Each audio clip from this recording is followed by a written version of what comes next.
allegiance to the flag of the United States of America and to the republic for which it stands, one nation, under God, indivisible, with liberty and justice for all. And if we could just remain standing for just us, have a moment of silence for all the unrest. Let's keep all the unrest that's going on across this entire world, all the fighting and killing and stuff, and let's hope that all gets under control so we can all live in peace and harmony.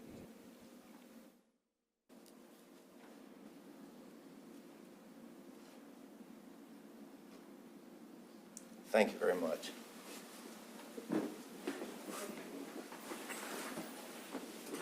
Time's allotted at the end of each meeting for the commissioners to receive comments from the public. We have 4 consent items. First, we have regular session minutes dated November 14th, 2023. We have liquor minutes dated November 14th, 2023. We have the closed session minutes dated November 14th, 2023. And we have public hearing minutes dated November 14th, 2023. And I'd like to entertain a motion. So moved. Got a motion. Do I have a second? Second. With a motion and a second, all in favor say aye. Aye. Aye. All opposed, the ayes have it. And next up, we have a special Class C license for the Rock Hall Volunteer Fire Company for beer, wine, and liquor to be held on December the 31st, 2023. This being a application for alcohol needs a public hearing. We're gonna assume that today is that public hearing, so anyone that would like to speak in favor or in opposition to this application, feel free to do so at this time. There being none, I'm entertaining a motion. I'll make a motion to approve the special Class C per diem liquor license application for the Rock Hall Volunteer Fire Company. Second. Have a motion and a second. All in favor say aye. Aye. Aye. All opposed? The ayes have it. Next up, turn it over to our county attorney, Mr. Tom Yeager, for some public hearing protocols. Thank you, Mr. President. We have a public hearing this morning on an application for growth allocation, and that does require a public hearing. It is the intent today to close the hearing for further evidence after it's over. However, it's my understanding, and perhaps Mr. Mackey can elaborate on this later, that the applicant, county staff, and the Critical Areas Commission are having discussions, and there's some matters that they're working out with respect to some particulars required for this case. So the staff recommendation is, although we do the public hearing today because it's been duly advertised, that you do not take up the growth allocation resolution until after such time the applicant and staff have completed their discussions with the Critical Areas Commission. So with that, with your permission, Mr. President, I'd like to read into the record the notice of the public hearing. In accordance with the Kent County, Maryland growth allocation policy, the County Commissioners of Kent County will hold a public hearing on Tuesday, November 28, 2023 at 10 a.m. in the County Commissioners Hearing Room located at the R. Clayton Mitchell Jr. Kent County Government Center, 400 High Street, Chestertown, Maryland. A proposed application for site plan and growth allocation for the wharf at Handy's Point, requesting 52 acres of allocation for the approximately 26 acres currently designated as resource conservation area to be redesignated as intensely developed area, which requires 2 rounds of growth allocation. And actually, when this notice was done, the rules of the Critical Areas Commission have changed, so we don't need to do the 2 rounds. Is that correct, Mr. Mackey? We can do this in one swoop, but I'm reading this because this is what was published. In conjunction with the ministerial correction to indicate marine zoning for a portion of map 19 parcel 102, which is located in the 3rd election district in zone RCD Resource Conservation District. If you require assistance, please contact the Commissioner's Office at 410-778-4600 or visit Maryland Relay at mdrelay.org by November 22nd, 2023. Copy of the file is available in the Kent County Department of Planning, Housing, and Zoning, located at 400 High Street, Chestertown, Maryland. during regular business hours, Monday through Friday, from 8:30 to 4:30. And this is by order of the County Commissioners of Kent County, Maryland, Sonder M. Blackiston, Clerk, and it was published in the Kent County News on November 16th, 2023. And just to summarize, the zoning has been changed for a portion of this property, but in order to develop it, growth allocation is needed, and growth allocation is separate from our zoning. You would entertain an application for growth allocation. You would then be required to make certain findings of fact to make sure that the growth allocation fits the criteria in the growth allocation policy that you adopted a few years ago, and Mr. Mackey can walk you through that. Then after you adopt the growth allocation review, then it goes to the Critical Areas Commission for final approval. So what typically happens in this process is we work with the Critical Areas Commission prior to the adoption of the resolution so that the likelihood is much increased that they will approve what you have adopted, rather than you approving something and then having it sent back. So with that, here are the procedures for testifying. It is our desire that everyone who wishes to contribute to this democratic process is given a fair and uninterrupted opportunity to be heard. To ensure equal opportunity for individual input for the topic under discussion, certain rules must be followed by all persons who are to testify. The rules to govern our hearings are few, but are intended to guide our proceedings. The hope is that each person testifying will be self-governed, thereby contributing to fairness for all. The chair will remind anyone who testifies that he or she has violated the rules of the proceeding. Please sign the testimony log if you desire to speak during the hearing. All speakers must identify themselves and use the area designated for purposes of testifying, and we'll use the microphone. Each person testifying will have 3 minutes for his or her remarks. The chair will maintain order via voice command, stick to the issues at hand, and the comment period ends after the public hearing. As a caveat to that, just given the nature of this, my recommendation would be that because Mr. Mackey is going to need to make a short presentation, and then the applicant's attorney is going to have to make a short presentation, that we relax the 3-minute rule just because of the nature of this. Inherently, it may not be able to be explained in 3 minutes. And also, given the number of findings you must make, 3 minutes is probably not an adequate time for the applicant to present. So I agree with that, and I was going to waive that anyhow. Okay. But you're right. This is a little bit different than like somebody commenting on a liquor license. So my suggestion would be that we hear introduction from Mr. Mackey. Then after Mr. Mackey, the applicant can present. And then after the applicant has presented and entertained any questions from the commissioners, then anyone other than the applicant who wanted to speak in favor would have the opportunity to speak, and then following that, anyone who wanted to speak in opposition to it would have the opportunity. So, Mr. Mackey, would you please come forward? I'll make a motion to open the public Oh, hearing. yes, thank you. To review the growth application submitted by the wharf at Handy's Point. Second. Got a motion and a second. All in favor, say aye. Aye. All opposed, the ayes have it. Thank you, gentlemen, for the opportunity to speak to this item. I wanted to give sort of a broad context to how this application fits into a larger system. So there's a series of state laws that require critical area preservation and management, and local jurisdictions are required to adopt their own law that implements the state law.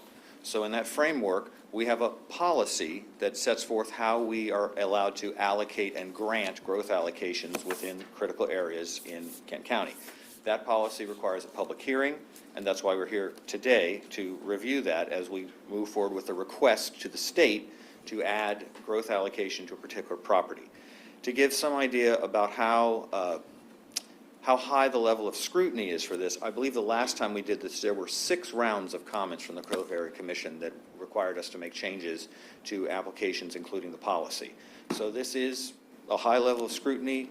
The state is deeply involved, and today we're going to hear from any members of the public who want to speak to this item. Originally, this was, when I put this package together, the idea was that we were going to entertain a resolution to go ahead and adopt today, but we've had some meetings with Critical Area Commission. We've been meeting with them all along the way. They expressed some concerns, which I would call matters of substance, and may require some changes to the actual project, so I don't think we can move forward with an allocation today, but we certainly want to hold the public hearing, hear what the public has to say if there are any comments from the public, and then that will be part of your consideration when we're ready to put something forward for adoption. And I'm happy to answer any questions about this. Your Planning Commission did review this and sent a favorable recommendation. Sorry. We've had very few of these. Very few. Yes, Kent sir. County has, on the record, has been very stingy with growth allocation, or maybe we haven't had the need, but we haven't used much growth. I think the last time that you're referring to, probably that Drayton Manor project There was that one happened. after that. There was Drayton Manor, as you know, that went up to the Court of Appeals. There was a property over towards Millington, wasn't it? The Stolfus property? That was pre-me, but yeah. And then, Bayside. Bayside campground. So we've had, Hasn't completed all the way through, but. so we basically had 3 in about 20 years. And there is growth allocation. One of your policies for growth allocation is to have it in incorporated towns. So the incorporated towns have had growth allocation, and that kind of makes sense. Like Betterton in particular, because it's on the waterfront, but this is 3 in 20 years. Yeah. And some of the state laws and regulations have changed since our original adoption, so there's new requirements that the applicant is trying to address with CAC, specifically with expanded buffer areas. So, Very good. okay, all righty. Thank you, gentlemen. Okay.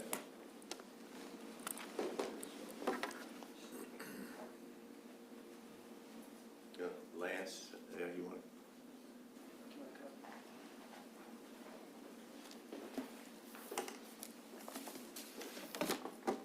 Good morning. Morning, Commissioners. Thank you for having us this morning. With me is Buck Nickerson. He's part of our team, and behind me is George Harms, the owner of the property, and Chris Meyer, the manager of the property. Just identify yourself, although we know you, but you need to identify yourself My name for is the Lance record. Young. I'm here on behalf of the wharf at Handy's Point. And I thought Mr. Yeager's and Mr. Mackey's synopses were excellent. I think they put this in context very well. We were here before you on July 25th of this year, and the purpose of that meeting was that we requested a fix of a zoning mistake that happened back in 2003 during the 2003 comprehensive rezoning. So what we asked at that time was that you rezone the entire property, which is parcel 102 now, as a marine zone property. You granted that request. You voted to make the entire parcel marine. And so now what we have to have in conjunction with that is we have to have growth allocation policy, because under the Kent County ordinance, all marine zone properties have to have an IDA or intense development area designation.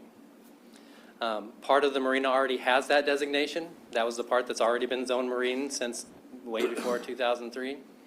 The part that needs the IDA now is the part that's being included in that marine zone. So it's all in all, it's 39 acres that we're requesting to be designated as IDA. This is an amendment to the existing IDA, so we're not asking for new IDA, we're just asking to expand the IDA that's already there. This has already been a marine zone property. The marina that's been there has been in existence long before the critical area law came into play. This matter has been before the Kent County Planning Commission. They have considered it and they have recommended approval to you. What I plan to speak with you about this morning is I just want to briefly express to you what the public need is for this, and if it helps the commissioners, and I won't go through all these details if it doesn't help the commissioners, but I will go through the Kent County Growth Allocation Policy Standards and what it is that you need to consider in granting this growth allocation. We have submitted to you a very lengthy application and proposed findings of fact. The changes that will have to be made, as Mr. Mackey just stated, we've had some brief communications with the Critical Area Commission. They are aware of what this project is. They are aware that this is coming down the pipeline. They've notified us that there's been a change in the law that requires an expanded buffer. And in lieu of that, you can propose certain kinds of mitigation. It doesn't make a lot of sense to us to have the buffer on a marina property. If we were to have that buffer, it would probably take out about half of what we've requested for growth allocation. And, ultimately what our ultimate goal is that we want to be treated as every other marina in the county is already treated, which is to be able to use our entire property as a marina. We are a marina, and we want to use the entire property as a marina, and ultimately that's our goal. The immediate goals, however, are that we are just, as we said on July 25th, we're trying to accomplish two very basic things. We're trying to put in a state-of-the-art, best available technology, non-polluting septic system, and we're unable to do that currently because the property has been split zoned, and when you have one part of a property in the IDA and another that's not in the IDA, the Critical Area Commission doesn't allow us to do that. The other thing that we have been wanting to do is we're wanting to move some of our off-season boat storage away from the water's edge, where it currently is, and move that up the hill, away from the water. And part of the reason why we want to do that is because that's beneficial to the environment. It helps, people that are doing things on their boats off-season. It's better for the environment if they're doing those things away from the water as opposed to right on the water's edge. So those are the two immediate things that we've been trying to accomplish. It seems like those are things that are rather simple, and it's sort of an arduous process that we've had to go through to be able to do those things. But that's what our immediate goals are. The Kent County Growth Allocation Policy Standards are in Section 2 of the Kent County Growth Allocation Policy. Section 2.1 of that policy states that projects must have a positive impact on the economy of the county. And one of the reasons why the Kent County has given growth allocation to all of the marinas in the county is because the marinas in the county do provide a good positive economic impact on the county. And we think that being able to expand and use our marina fully, that will impact and have a positive impact on Kent County's economy. Section 2.2 has criteria A through J that the commissioners have to consider. The plan does identify that it has to expand business and enhance tourism in the county as identified in the comp plan. So one of the things that the comprehensive plan does is it establishes Kent County as what they call a boating center. And one of the goals of the Kent County Comprehensive Plan is to establish the county as a boating center and to promote boating and tourism of boating, and again, our ability to expand and to improve our marina will help the county achieve those goals. Subsection B states that it must be suitable for the location and have minimal risk to the environment. We believe this is a suitable location, and there is already an existing marina here. The marina's been here since prior to 1988. And again, the immediate projects that we have in the pipeline that we would like to do are things that will improve the environment. Those are not things that will hinder the environment. Subsection C says that we should use innovative design features to minimize negative impacts on water quality.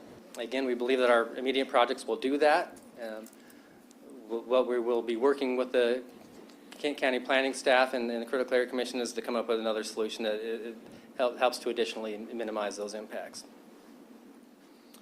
Subsection D states that it must be otherwise consistent with the goals of the comprehensive plan and the critical area law. The goal of the critical area law is to improve the environment. The goal of the critical area law is to improve the water quality of the Chesapeake Bay. Our comprehensive plan has a lot of those same goals. Again, what we're trying to accomplish, we think meets those goals and helps those strategize for those goals. Subsection E says that the project must accomplish one of the long list of different things that are stated in there. And two of the things that it does accomplish is that there are efforts that are being made to enhance the habitat and the environment. And another is that the site does provide public access to the community. This is a public launch site that the public can use to access the Chesapeake Bay and its waters. Subsection F is not applicable. Subsection G states that the IDAs must be located adjacent to an existing IDA. The property already has IDA designation. Subsection H states that the IDA location is part of an expansion to intensify existing use that's been in existence since 1988. Again, our marina has been there since prior to 1988, prior to the critical area law. Subsection I states that it has to be a minimum of 20 acres. We exceed that expectation.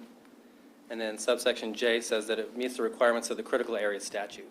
Now, our application goes in exhausting detail, all of the different criteria under the critical area statute that the county has to consider. I don't plan on going through all of those. There's literally 20 pages of criteria that we had to put in our application, but we're prepared to answer any questions that you have. So in conclusion, we ask that you support the application, and we ask that you allow us to accept amended statements of findings, amended findings of fact after we've had further consulted with the Critical Area Commission and the planning staff. And so Buck has a copy of our site plan. If you'd like to distribute that, if you have any questions and you'd like to look at that. Is there any questions you have on that?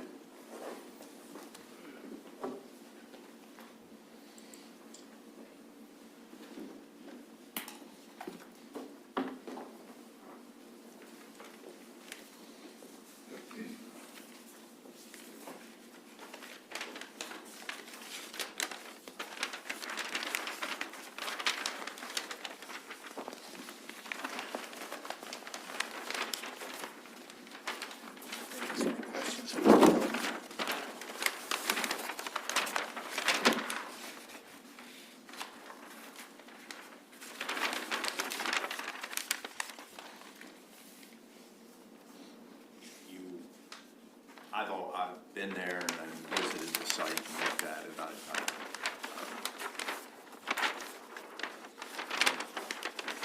You have anything else to add? No, but we're prepared to answer any questions that you might have. I personally don't have any questions.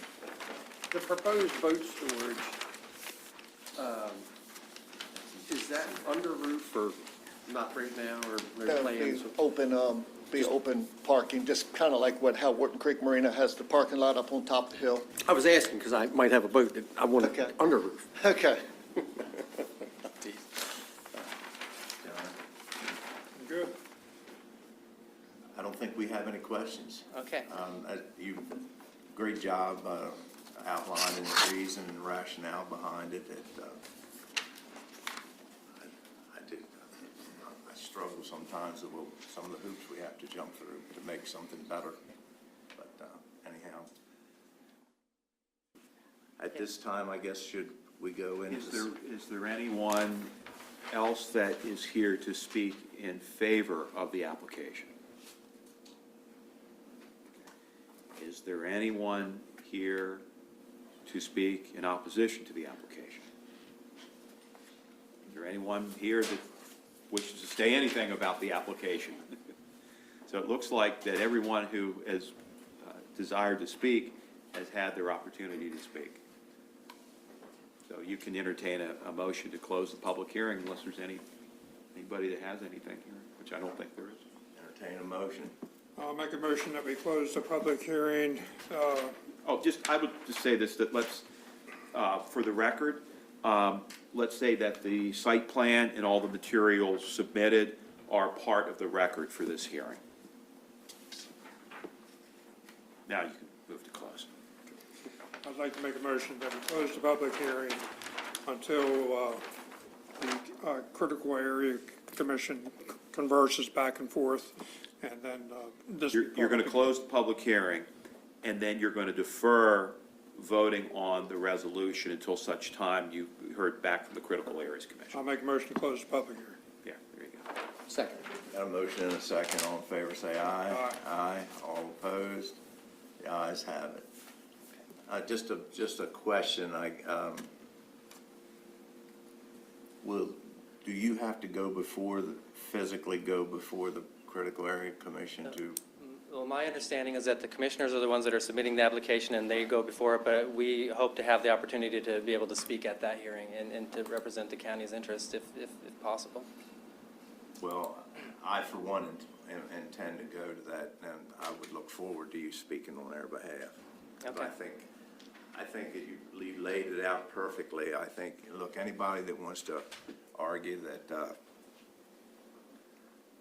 that the marina business is not important Kent County's got a struggle on their hands, I think, to convince. I mean, obviously, that's one of the biggest industries in the county, and we take it very seriously, and it just amazes me sometimes that you can want to do all the right things, and the Critical Area Commission was designed to make sure that people didn't pollute the Chesapeake Bay and to clean up the environment. Everything you're asking to do here seems to be heading in that direction, and it just amazes me at how many obstacles you have to deal with something like this. I don't understand it, but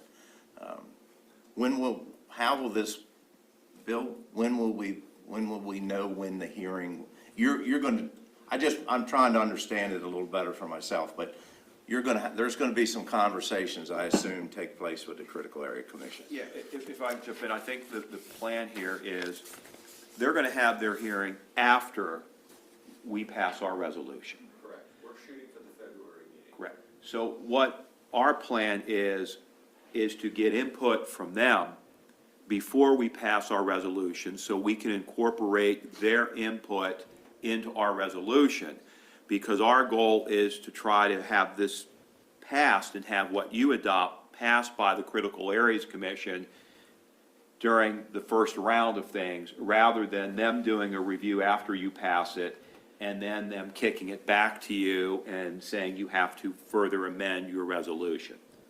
Is that fair to say, Bill? Yes. And we hope that those conversations and discussions and the decisions you have to make might be able to be done in December. Their deadline for their February meeting is December 21st. So as long as we pass a resolution prior to that date that gets signed, we can apply for that. I mean, they can always say that, they want to schedule for a different meeting, but at least their deadline is the 21st for their February meeting. So that would be our goal, if we can get there. Right, so passing the resolution in December, waiting a month to pass the resolution may save us time on the back end, because that increases the odds of getting approval in February. So what happens is we submit our application, and they will not take it until you've passed your resolution. And then I believe they have 30 days to decide that it's complete. Maybe it's 10 days to decide that it's complete, and then there's like 30 days for the chair to decide if it's a refinement or an amendment, which will then kind of let us know what schedule it will be on for their meetings. So they have 2 levels of review. Right. Okay. So I think the goal is to get before you again in December sometime, is that correct? Whenever Okay, you all feel you're ready, sure. yeah, okay. They'll be hearing from they'll go before the Critical Area Commission then? No. We will continue to work Right. with the applicant Yeah. on findings of fact that will hopefully be acceptable to the Critical Area Right. Commission. They won't actually approve it, but they are giving us guidance Right. for what they're looking for, what conditions it needs to meet, criteria, and once those are ready, we'll resubmit for you all for your consideration, which we hope will be before December 21st. Well, all the plans that Mr. Harms has for that marina is kind of on hold until we get this growth allocation, or not?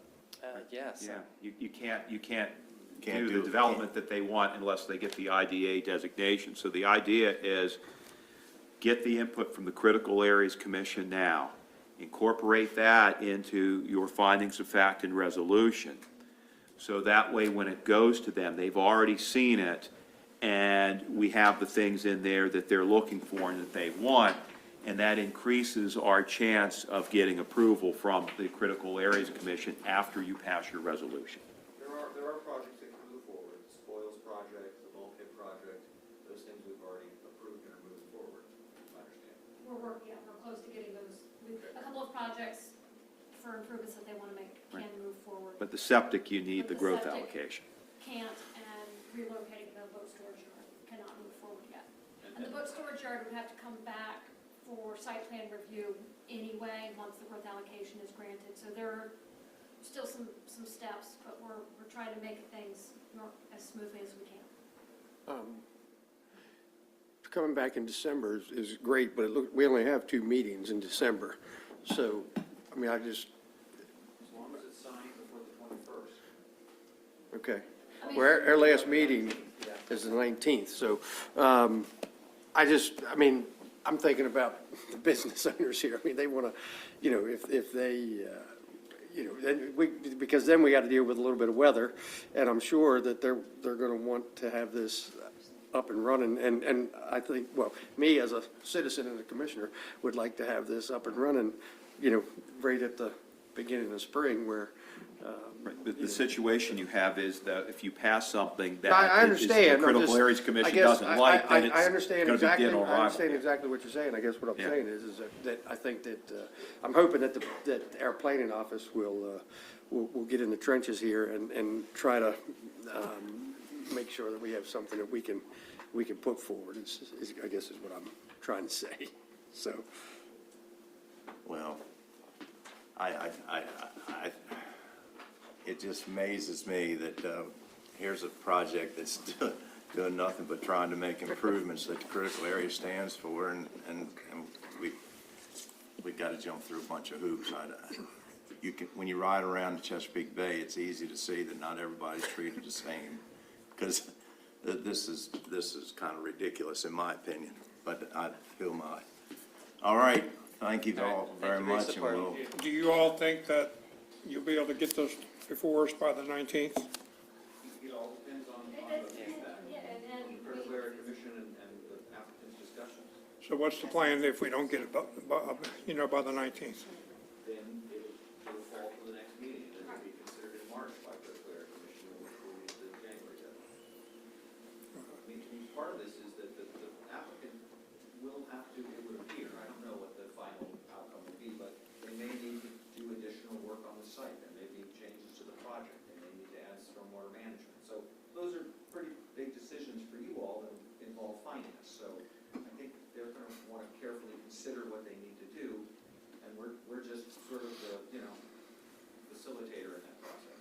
And part of the problem is that the Critical Area Commission has said, we want some kind of mitigation, and we said, okay, well, what is the mitigation that you want? And they said, well, we don't know. We'll know when we see it. Well, now we're going to see it. Yeah, well, please keep us up to date, the three of us up to date as this thing moves forward, because I think you can hear, I think what we'd like to see done, and we're hoping we can get it done, because it's a good project. It's all for the best of everybody, for everybody. I just scratch my head sometimes, but that's government. Thank you all. All right. And nice job Thank you. presenting. Thank you, we appreciate it. You'll do a good job with the critical areas, though.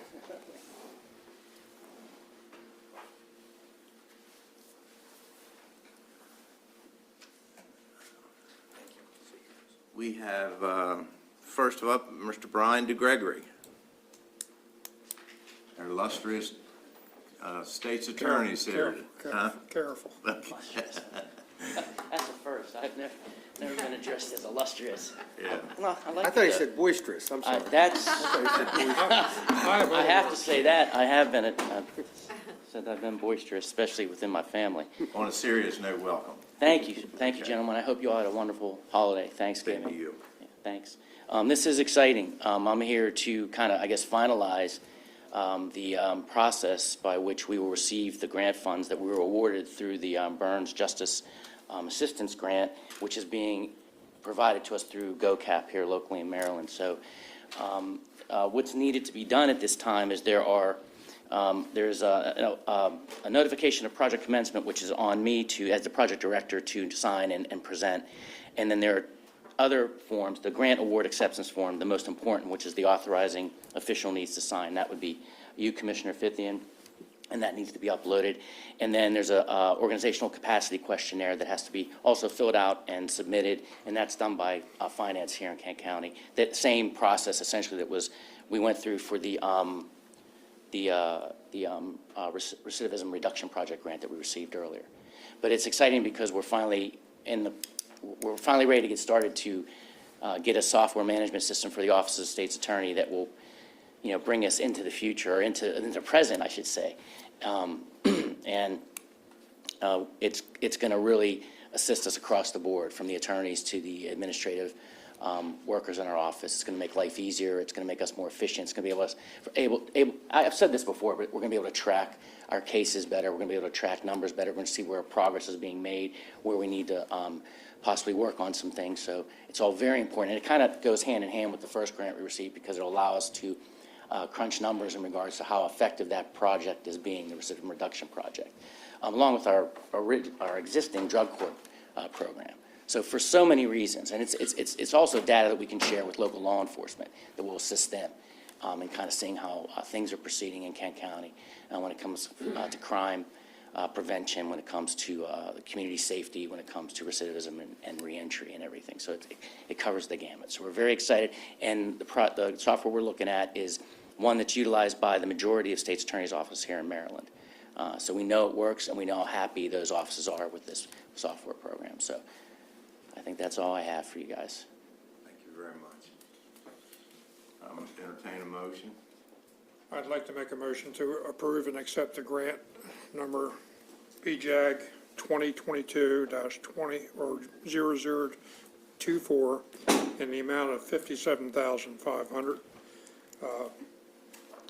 And I'm assuming, and this is a question along with the motion, but the $8,400 that is going to be reoccurring, It is a reoccurring cost. that's yes. for Maintenance. like license fees? Or, Yeah. okay. Yeah, and upkeep. I mean, the company will come in and on a yearly, and come in and make sure everything's working properly and fix anything that isn't. So, And that'll be in your budget when you spend it next year? yeah, Okay. that's the plan. You've made a motion. Second. And a second. Motion and a second. All in favor, say aye. Aye. Aye. All opposed, the ayes have it. Fantastic. Thank you. Thank you, gentlemen. Appreciate it. Thank you. Have a great rest of the day. Thank you. Dr. Karen Cow, Superintendent, and Joseph Wheeler, Supervisor of Operations and Transportation, Kent County Public Schools. Welcome. Thank you. Good morning, President Vivian, County Commissioners, Ms. Heller.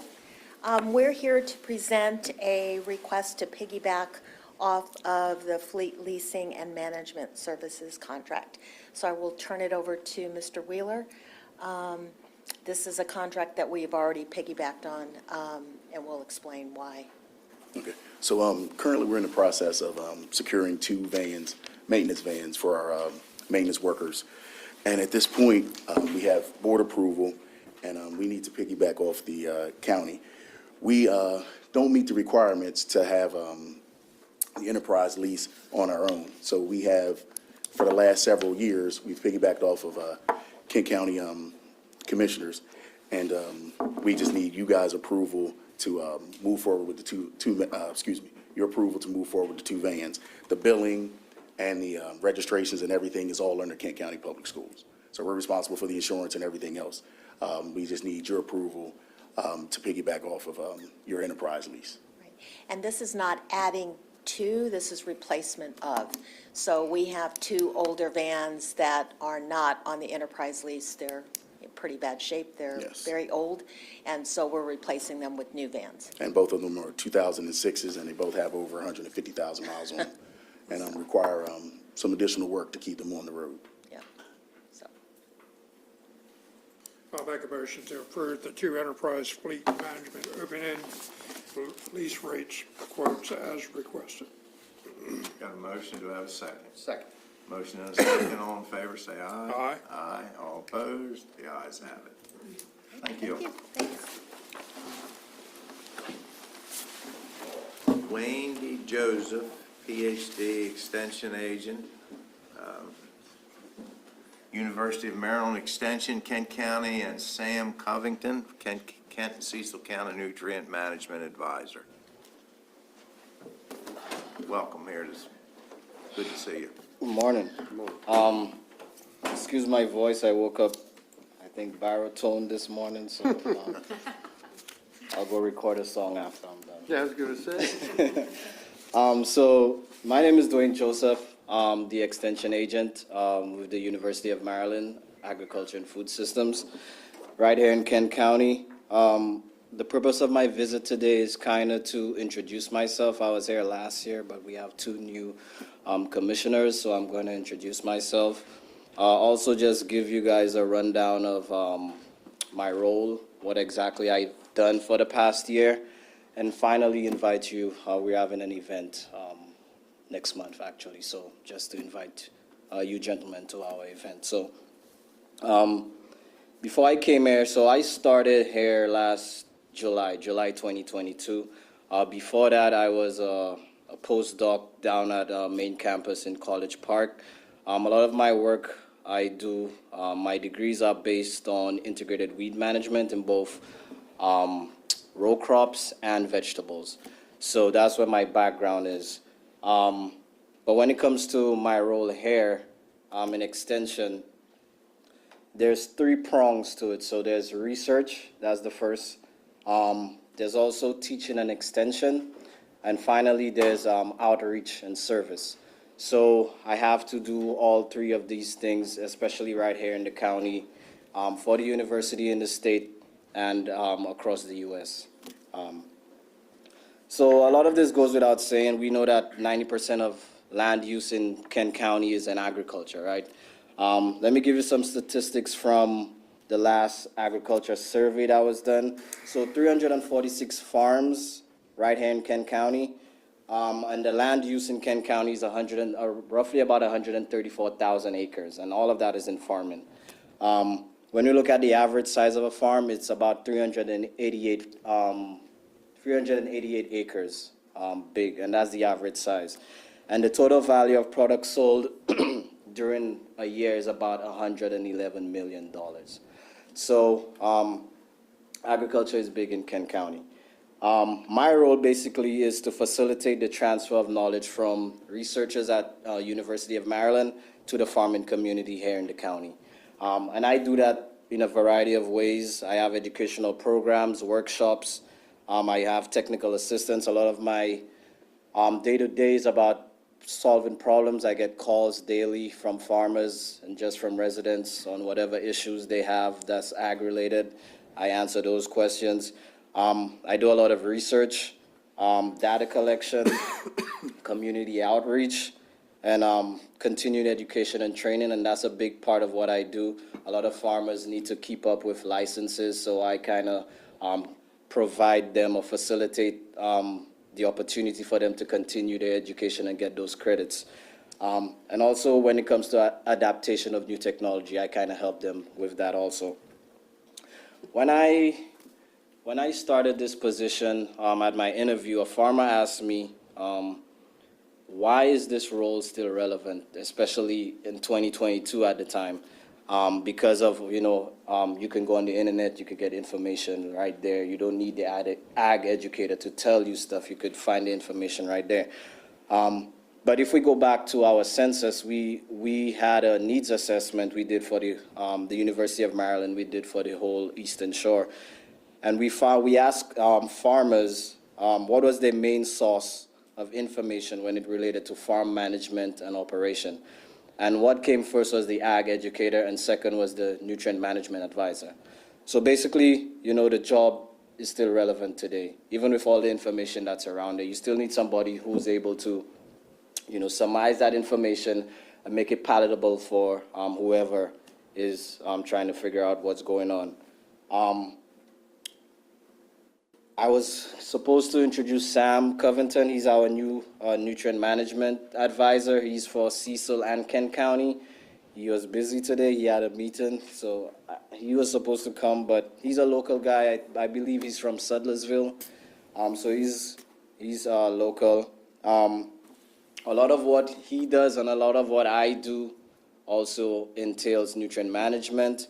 And what nutrient management is back in the late 90s, there was a bill that passed, or a law that passed, where farmers were, each farm 5 acres and higher, depending on the amount of livestock you had, needs to have a nutrient management plan. And what that plan does, it protects the bay from fertilizers and other nutrients getting in there.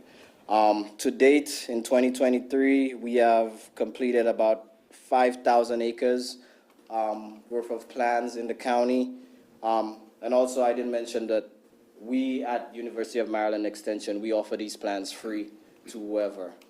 So they could come in our office, sign up for a plan, we write their plans for free. And we're the only one offering it for free. Everybody else, they have to pay about $100 per acre. So it's a significant amount. So we're helping them out in that aspect. When it comes to some impacts of our nutrient management program, when it comes to profitability, for the past year, we saved farmers about $38,000 in total from having a plan. When you look at nitrogen runoff reduction, so we reduced 83 tons of nitrogen from getting into the bay. And financially, that translates to about $146,000. When you look at phosphorus runoff reduction, it was at 21 tons, so we prevented that from going into the bay and had a financial impact of $17,000. So currently, a lot of what I do involves some research. So right now I have 3 USDA-funded research programs that kind of looks at weed management in row cropping and also vegetable systems. And these are performed around the state at the university research centers. I also have one current on-farm research right here in Millington at Puck Glens Farm, and that's looking at weed management in organic farming, organic soybeans, and that's a soybean-funded farm. This past year, we've had, right in Kent County, we've had a pasture walk. We've had some trainings. We have a weed store, Delmarva Weed Store, and also we hosted a group from Ohio State University down in Rock Hall. On a state level, I've presented at the Lower Shore meetings. I've presented in the Western Shore. I've done a lot of virtual webinars and conferences here for Cornell University. I've traveled to Maine to do some cover crop research stuff. So I've not only represented Kent, I've represented Kent, not only here in the state, but nationally. I've been to other national meetings, and the reach of the program for 2023 is about 500 plus people directly, and indirectly about 1,000 plus. Also, some of my service, currently I'm on the Kent Soil and Water Conservation District. I'm on that board. I'm also on the Noxious Weed Control Committee. I'm a member there. And I also served as a reviewer this past year for the Upper Shore Micro Ag Grant. So I'm going to close off here by just inviting you gentlemen we have a meeting. It's called the Kent County Agronomy Breakfast. It's December 7th at the Chester River Yacht and Country Club. It starts at 7:30. We'll have, our keynote will be Steve Connolly. He's the Deputy Secretary of Ag. We'll also have a lot of ag-based talks by university researchers and also some people from MDA. And with that, I have a flyer. If you gentlemen, can I? Thank you. Inviting you to the meeting, and I'll take any questions. If not, thank you for all what your financial support of Extension, and thanks. Unfortunately, we're going to be away for this. I just wanted to say, That's fine. because I planned on coming, but some of my family will be there. That's fine. So, to your numbers here in Kent County, what is the definition of a farm? What is the definition of a farm? You said we had 346 farms. What is the definition? Well, that's from the census, so I'm guessing it's acres that are zoned agriculture. Okay, That's my guess. Okay. I might be wrong. okay. But that's from the past ag census. It was 2017. I think they're on their way. They're collecting information right now, so on the new ag census. And Albert beat me to it, Commissioner Nickerson, but we're going to be away 6th, 7th, and 8th at a MACO conference for the winter. But if we weren't away, some of us would have been there. Okay, So that's fine. give our apologies. That's okay. Thank you. Thank you very much for coming in. It was very informative. Thanks. Thank you. Rosemary Granillo, Director of Kent County Local Management Board, FY 2024 Washington College Star Center Teen Spaces Contract. You'll explain that to us, I'm sure. Of course. Good morning. This is to approve a contract so we can move forward with all the paperwork and whatnot with this program. But the summary of the program is that for this fiscal year, we put out a bid last year for different organizations to pitch ideas for programs where high schoolers could get together and have kind of more opportunities to socialize, to learn, to build skills, to reconnect, after the COVID disconnection that they experienced. And one of those proposals was this one for Hip Hop Time Capsule. And it's a 6-week paid internship for high school students. It also includes Washington College students who serve as staff and mentors for them. And they learn about their community, they learn about their history, and they present final projects that are usually creative or musical. And that is built on top of the Chesapeake Heartland Archive, which digitizes African American history from the region. So all of those projects from this past summer, which this funded, are now on the Washington College Chesapeake Heartland website, so you can go and actually listen to those students' final work. And I think you'll be very, very impressed with what they were able to produce. I think this kind of program is really important because it really provides more of a transformational educational experience. You have kids coming together, working together, and really learning more about themselves and walking away kind of bigger than they felt before. And the testimony and the reporting that's coming back from that really demonstrates that. So that's a summary of this project specifically. I don't know if Washington College is going to be able to offer the exact same program again next summer. This was the 3rd year that they were able to do the Hip Hop Time Capsule. And with funding changes and staffing changes, they're not sure if it's going to be able to continue. It was all housed at Menary's Dream Alliance. And that Menary's Dream Alliance was a very important partner in that, but it's one of those initiatives that nobody can do by themselves. It has to be LMB, the college, Menary's Dream Alliance working together. And so hopefully there will be some kind of reimagining of the space, but for now, this was the 3rd and potentially final session of this program. Very good. I'd like to make a motion that we approve the FY 2024 Washington College Star Center Teen Spaces Contract. Motion, do I have a second? Second. Motion and a second, all in favor, say aye. Aye. All opposed? The ayes have it. Thank you very much. Thank you. Don't forget to go listen to their music.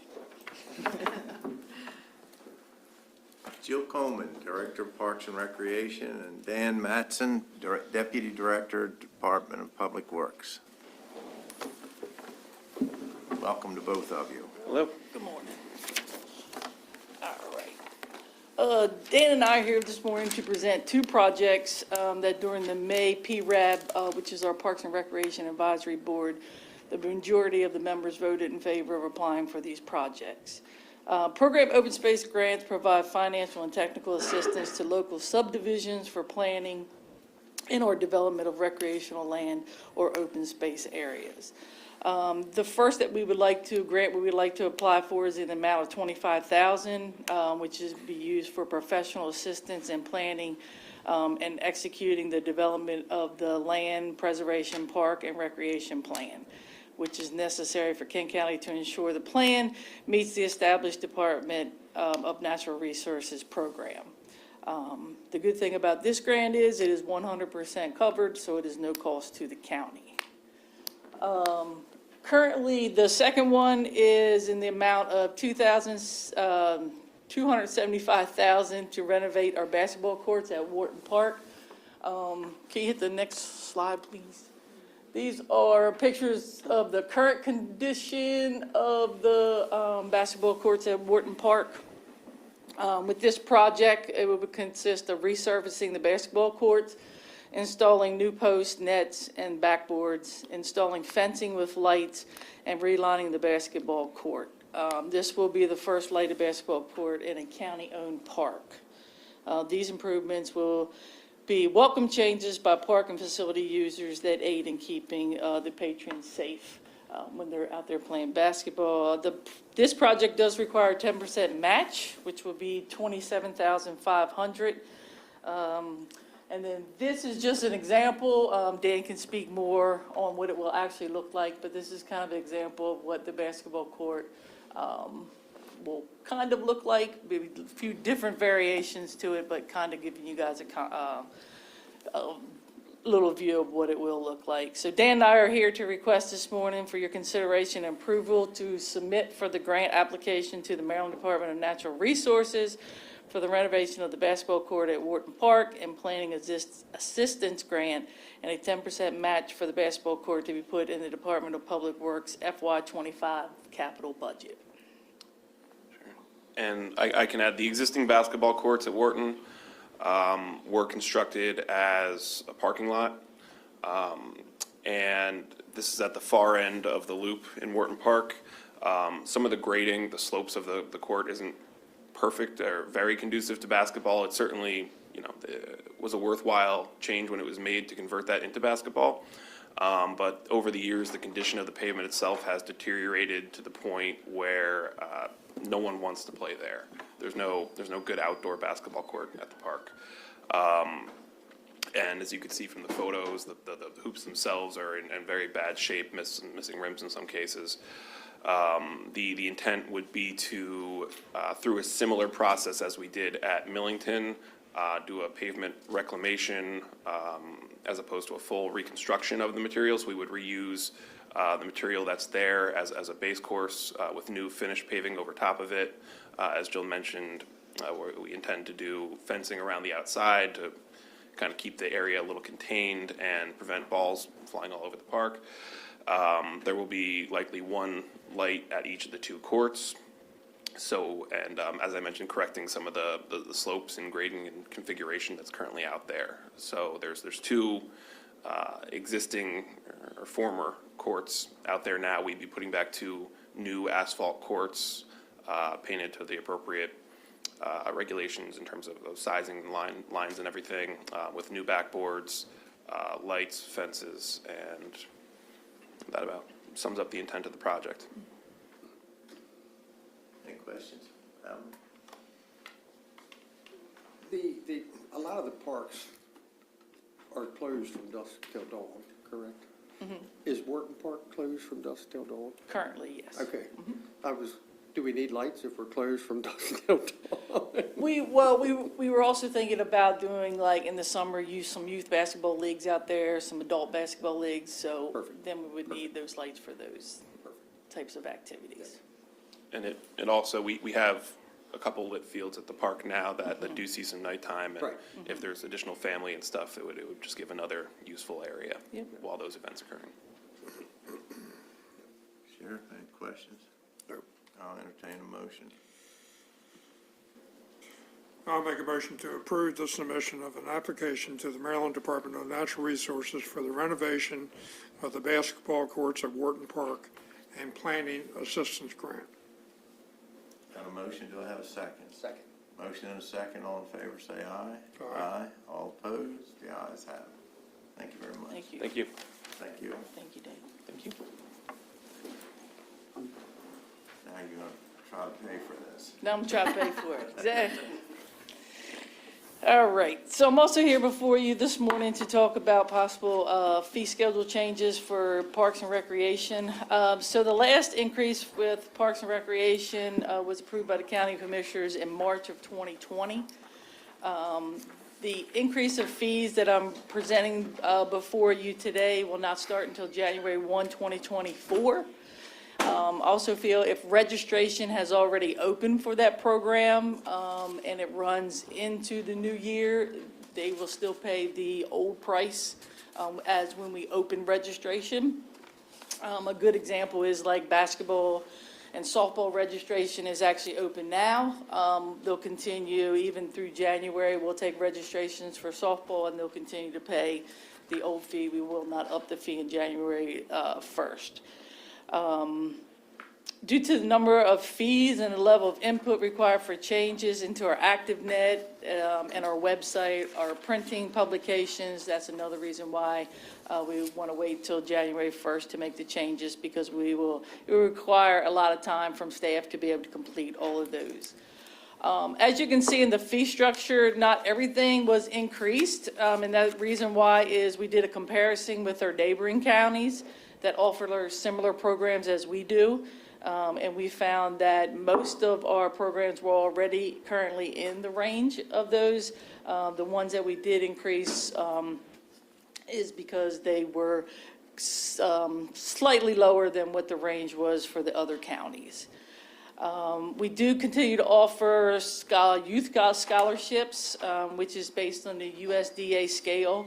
Last year, we gave out approximately close to $40,000 in scholarships for youth.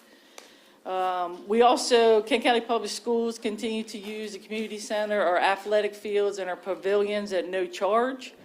We do charge them to use our pool, but we give them a reduced rate of $3 per student. And that's if the school itself comes. I know Garnett at the end of the year, they brought the 4th and 5th graders out there for an end-of-year school pool party. So we only charge them $3 each for each of their students to come. As you can see in the back of the fee schedule change, we have 19 programs that we are lucky enough to offer for free by partnering with other agencies throughout the county.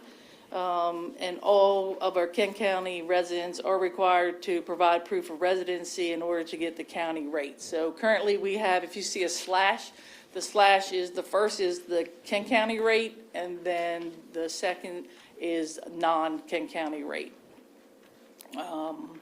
So this morning, I'm requesting this morning for approval to increase the Kent County Parks and Recreation programming fees on January 1st, 2024. Joe, could you explain Sure. the pavilion rental and regarding the Kent County Parks and Rec full-time staff versus Kent County full-time employees? So currently right now, there's really no full-time staff. Full-time employees are the employees who work seasonal for us. We consider them, but they work year-round for us at seasonal jobs, where your full-time staff or your full-time county employees that you guys hire full-time. We have staff that work for us all year round, but they work in just different positions. So the Kent County employee that works at Public Works, what are they entitled to? So right now, they're entitled to, every county employee is entitled to a free access card in the month of January.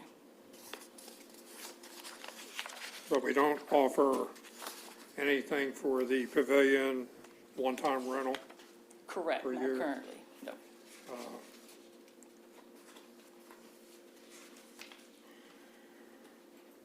Is there a good reason for that? I'll be honest, I'd have to get back to you on why that was never done. That was, recommended prior to me, and voted upon the commissioners prior to me. I'll be honest, I'm not opposed to it.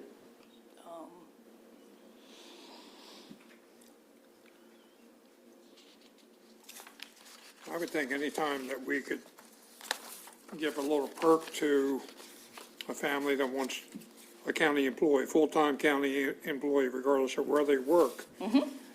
And I'm just commenting right now, I don't know whether my colleagues agree or not, but anytime that we could offer a perk where they would be, required to clean up and not cost the county anything, your staff anything, that maybe we should allow that one-time rental for all county employees. I'm looking at the rentals under fields and pavilions. Is that where you are? No, 'Cause all I'm seeing is a deposit a deposit for who? for anyone, To include Parks and Rec? everyone and anyone. So not an actual fee, just a deposit, I suppose, if they don't clean up or. Correct. Right. So do we already have it in place now? I mean, I'm not seeing that we charge anything for a pavilion rental. It's just a security deposit for anyone, Even the public? even the public. Am I correct on No, that? public, No. we do charge a fee. Okay. Yeah, so public fees, if you go, Like $100 and some dollars. yeah, if you go to the,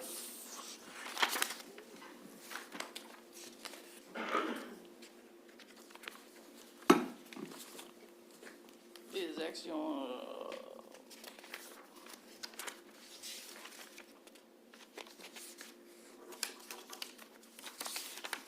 on page 4, where it says rentals, there's fields and pavilions. So we charge a security deposit, and then we'd also charge them per hour to use it. Or we have an all-day fee. Okay, it's further down in the chart. Yep, yep. Yep, okay.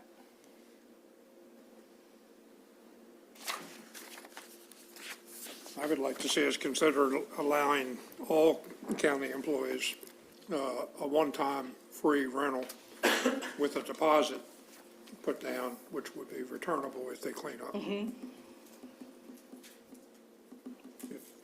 you all think that's. Yeah, no, absolutely. I don't have a I problem. mean, I think it's a nice thing to offer your county employees.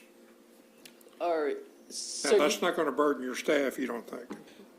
are you, no, because the biggest thing is the cleanup part. So, so are you talking just pavilion only, or pavilion, or they can do inside the community center? Well, I think that's going to That's require gonna your be a little staff. tougher, right? So I'm thinking, Pavilion. why don't we start with just the pavilion, see how that works? I love it. I like the idea, absolutely. Very good. We can make that happen. And just to clarify, is that once per year or one time period? Once per year, which is what the current policy is, right? Mm-hmm. Okay. So I'd like to make a motion to, if there's no other questions about the fees, I mean, most of them went up like $5. from what I'm Yep, saying. yep. It was, It's very it's very minimal. Yep, yep. I'd like to make a motion to approve the request to increase Kent County Parks and Recreation programming fees on January 1st, 2024, and to amend the current policy on the pavilion rentals for all county employees once per year. They are allowed to use the pavilion, as long as they clean up, and also put their deposit down.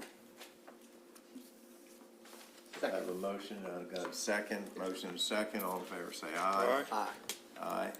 All opposed, the ayes have it. Thank you guys very much. Mhm. Appreciate it. Jamie Williams, Director, Economic and Tourism Development, with a departmental update.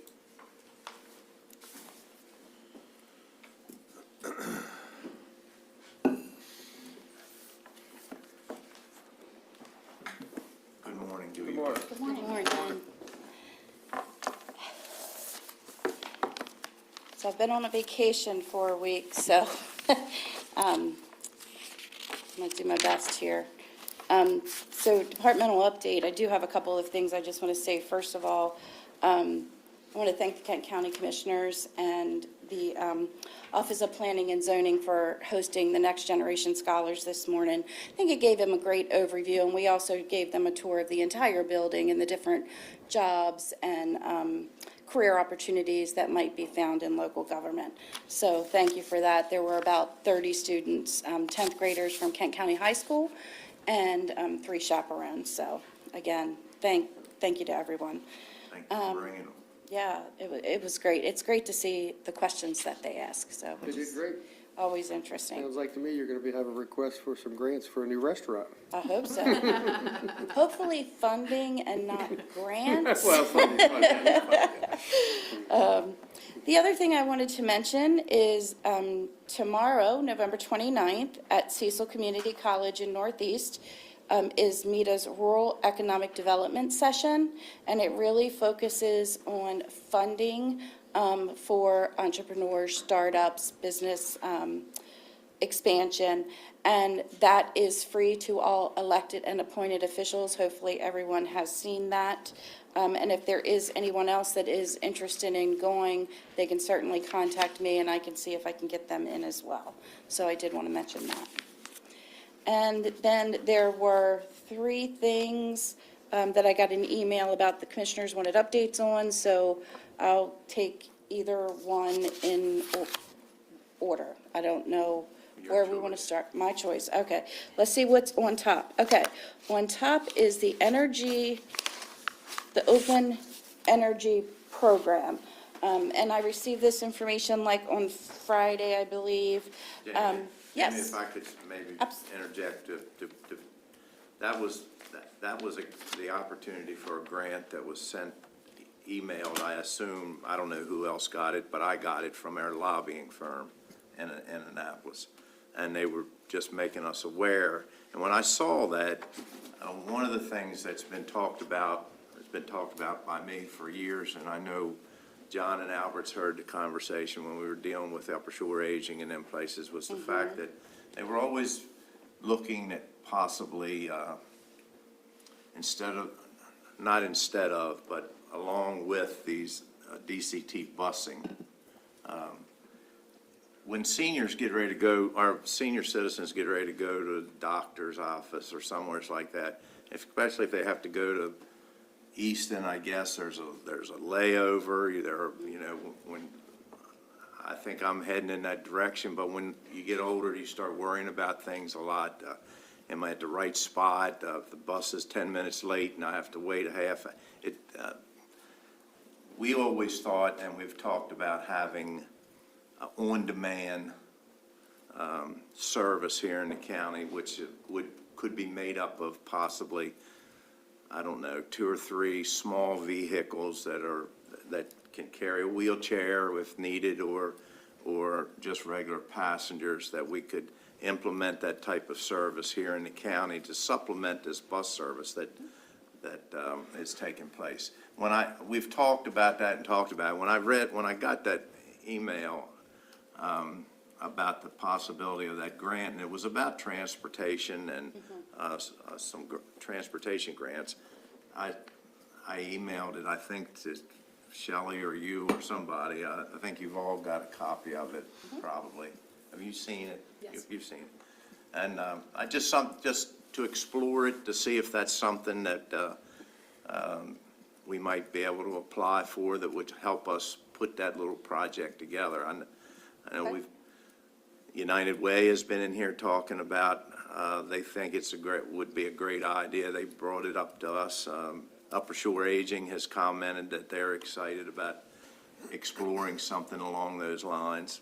I know our neighboring county of Queen Anne's County, if you ever see those little vehicles called County Ride, Yes. they take, that's something similar to that.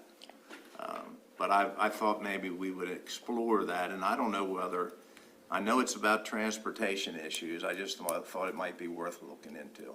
Absolutely. So that's why you got it. Yep, thank you. And I think, getting ideas from you guys as I'm thinking about this and communicating with DCT, are there other ideas, or is this mainly what we're looking at right now to see if we can make this work, make this fit?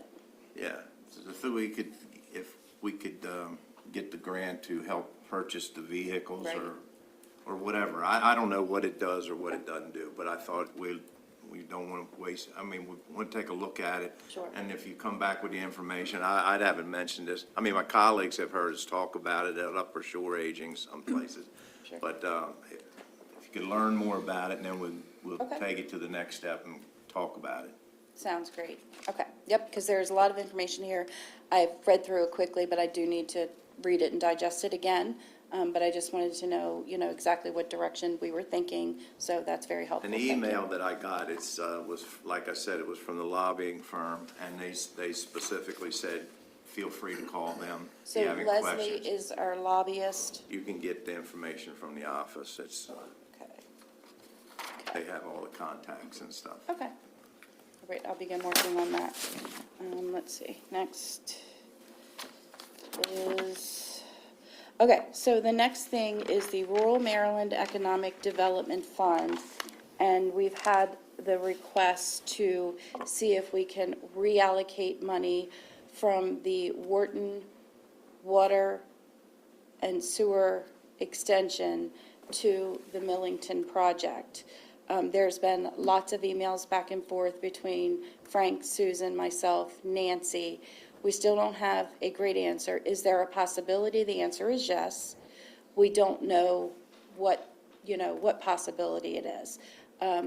We will be meeting after the commissioners' meeting today. At least Frank, myself, and Commissioner Fithine, you've been in the meeting since these emails went back and forth, but you are copied on those. So if you want to join in and are able to, you're more than welcome as well.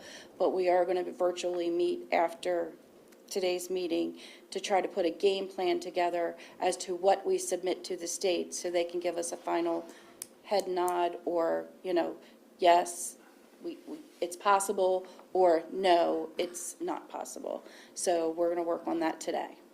And we got lots of information on that too that needs to be deciphered and consolidated so that Commerce understands exactly what we're asking for. Well, thank you very much for looking into it and work. And I know it's been, you've been a lot of conversations and emails back and forth and amongst all of you. So, and we did find out, I think, that Caroline County has changed some of theirs.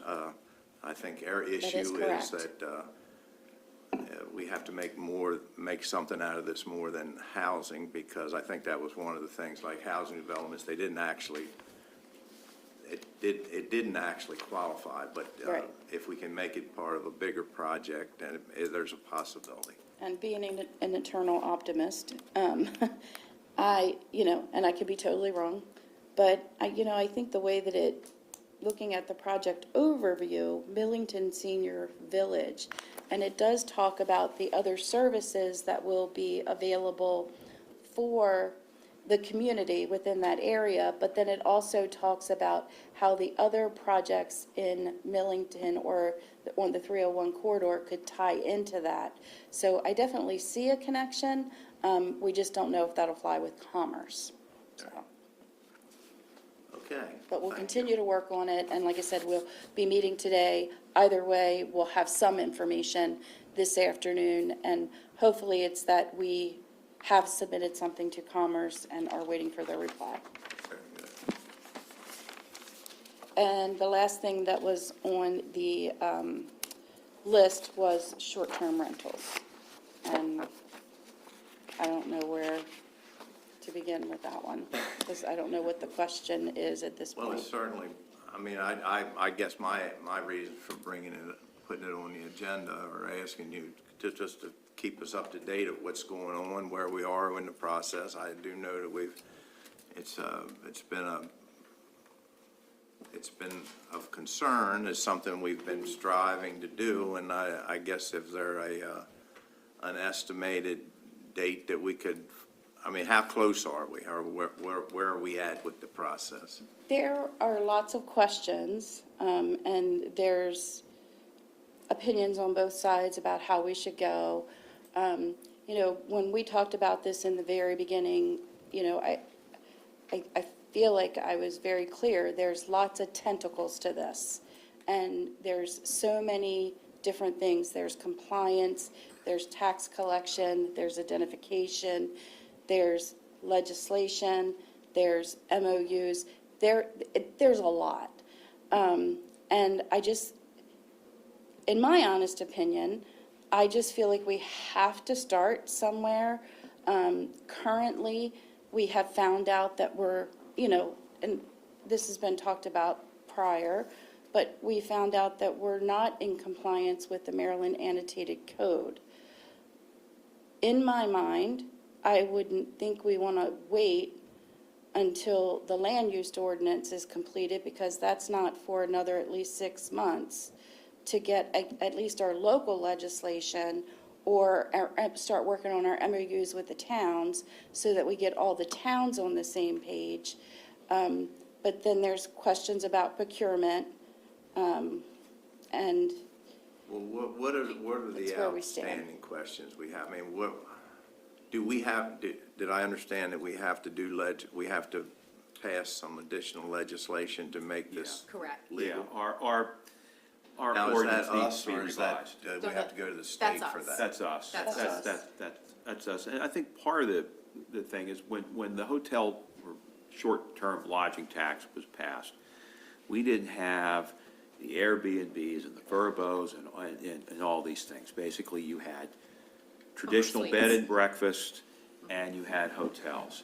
And so with the springing up of the Airbnbs and the Vurbos and people renting out rooms and houses, it has presented a lot of challenges in tracking these properties, also educating the owners of these properties, collecting the tax. There's a whole host of issues. And then we were looking at, we had a meeting about 2 weeks ago, I think, with Jamie. on the 13th. Yeah, Jamie and Rose and Shelley and Pat and I. And we're coming up with some legislation that we need to revise our legislation to be consistent with state code and to keep up with the current situation. So, as Jamie said, that's just one part of it. There's also the issue of the MOUs with the towns, because we don't have consistency, because these were done at different times. So the idea is to get one MOU together as a template and to pretty much use that for every town, so there's consistencies there. Then we're also looking at vendors to assist in the collection of the tax. Well, I would say, I would Yeah. expand on that and say vendors we're looking at potentially them doing two things. One is the identification Yes. of the properties, but completely separately is the tax collection. And Right. there are vendors that do both.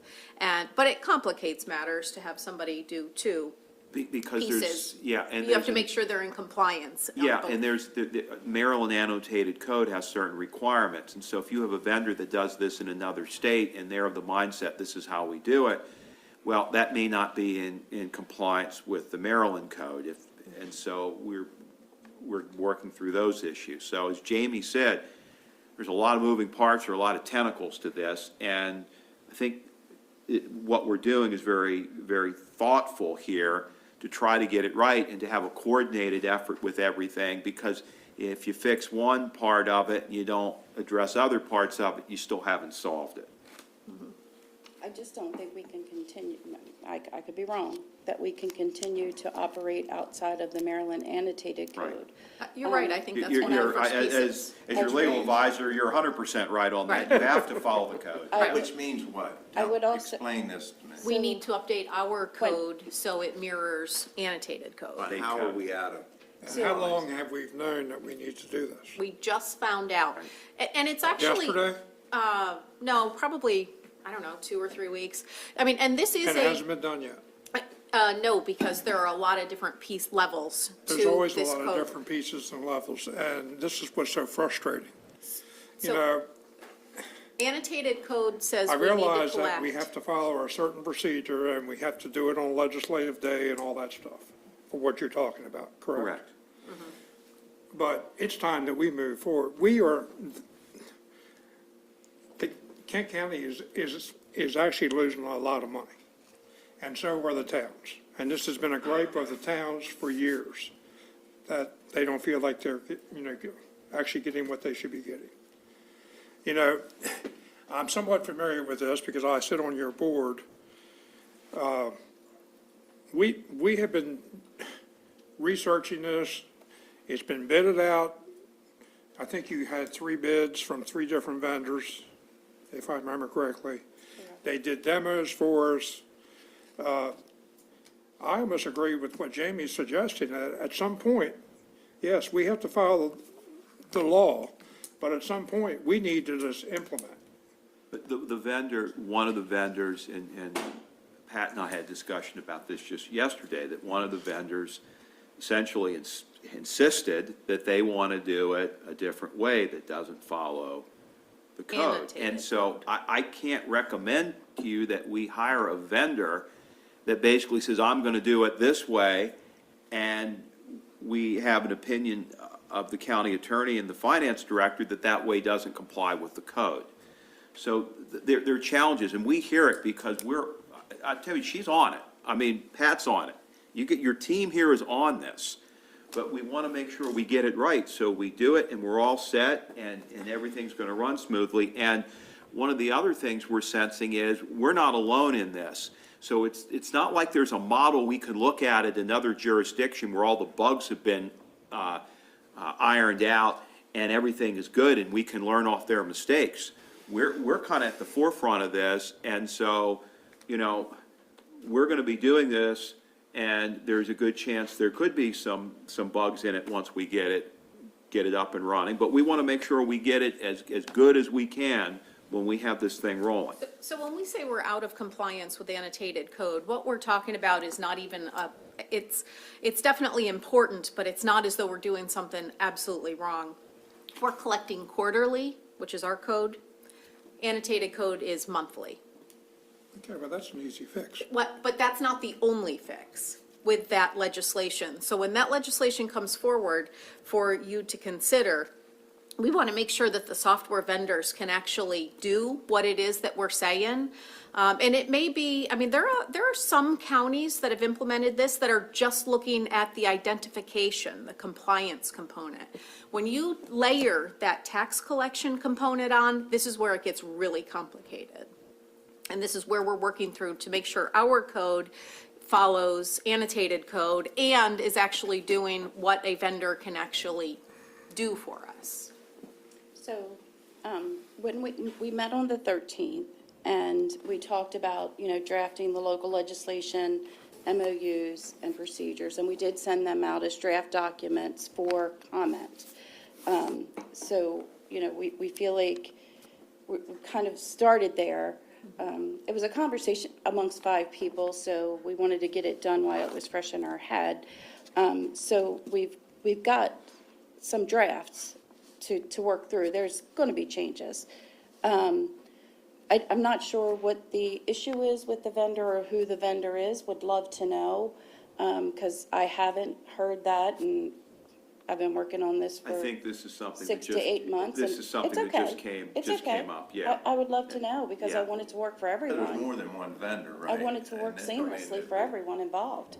If Yes, one sir, there's vendor 3. doesn't want to do it the way Yep. we want it done, And I I mean, do I would think there's understand. another one in the wings Yep. somewhere. There are meetings scheduled with 2 of the vendors, actually our top 2, one on Wednesday and one on Thursday, and Rose and I asked to be in those meetings as well.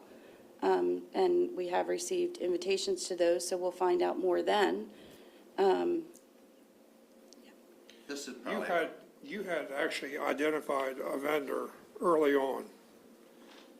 Is that correct? Well, it is kind Or of confusing is that because, vendor one of the problem child? we don't know. Well, we don't know who the problem child is. This first I've heard of Well- this, so, and I don't want to mention names. No. But the 3 vendors, the one vendor had reached out to us, 2020, 2021, 2022. And then another vendor reached out, and then we heard of a third, Deckard Technologies. And, you know, being at, we thought, a $15,000 threshold, that it deserved the diligence of going through, seeing which each one was capable of, seeing what kind of reporting we could get, seeing if it integrated with the Office of Finance. You know, my understanding was it needs to work with Paymentus, which is our current payment platform, and that's what we've told all 3 vendors that this is the way it needs to work. We have communicated with finance, with IT. I feel like I've done everything correctly. And like I said, this gets very complicated because we're not just talking about the identification. If we're talking about the identification, we could pull the trigger immediately. But as soon as you layer that with the tax collection, we have to make sure that it integrates with all of our systems, that we're collecting taxes in accordance with our code, in accordance with annotated code. This is when we really need to be careful. Unlike property tax where we just send a bill, the Maryland State Code says that the property owner has to complete a return or a form. So it's not something where the vendor can just take numbers and plug them in. You have to get a return, you have to get numbers from the property owner. And the code's pretty specific about that. And I get it, that's a challenge for some vendors. It would be easier if it was just like property tax where we say, here's what it is, and they just. And you pay. You pay. But that's not how this works because the Maryland Code specifies that the property owner needs to complete a return. And I have no idea what we're speaking about because this is new to me today. Yeah, and So. it's something that just recently came up. I don't want to put Pat on the spot, but I think Pat.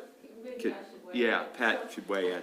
As a result of our meeting with the five of us, it became clear, like when we started out on this venture. Pat, can you come forward and speak into the mic just so anybody that's listening from the outside can hear you and/or everybody in the room? Thanks. So when we met with all five of us to try and, start forward with the legislation, with the MOUs, when we started out on this process, I think that the big focus was the identification. And it's become clear, as Jamie's researched this, and she spent a lot of time and located a lot of really good vendors for this, that a total change in the tax collection process can be incorporated by these software vendors. So we didn't realize, or I didn't realize that when we started out. So after our meeting, I reached out to the vendors to have some follow-up conversations on the tax collection side to make sure that we were okay with that. And that is where we found that we probably have, at least with one of the vendors, an issue with compliance with the code. And we may not be able, to have them handle that piece of it for us. So Jamie was on vacation. We haven't had a chance to talk yet. She's just back in the office today. And literally, my conversations with the vendors were the end of last week and yesterday. So we're trying to move forward and sort out all the pieces. I think that our plan was to get back together and have everybody, I think IT is involved also.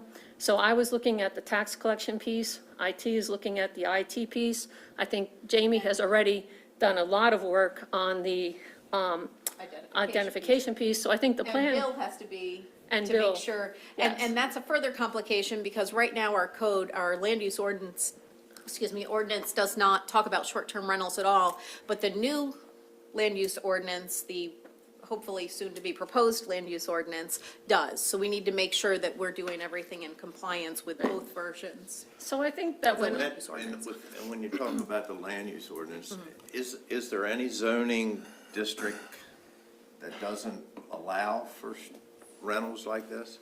So the current proposal, as it's proposed, is that every primarily residential zoning district, which for us would include ACD, would allow short-term vacation rentals as a permitted use. It's not included in strictly commercial districts.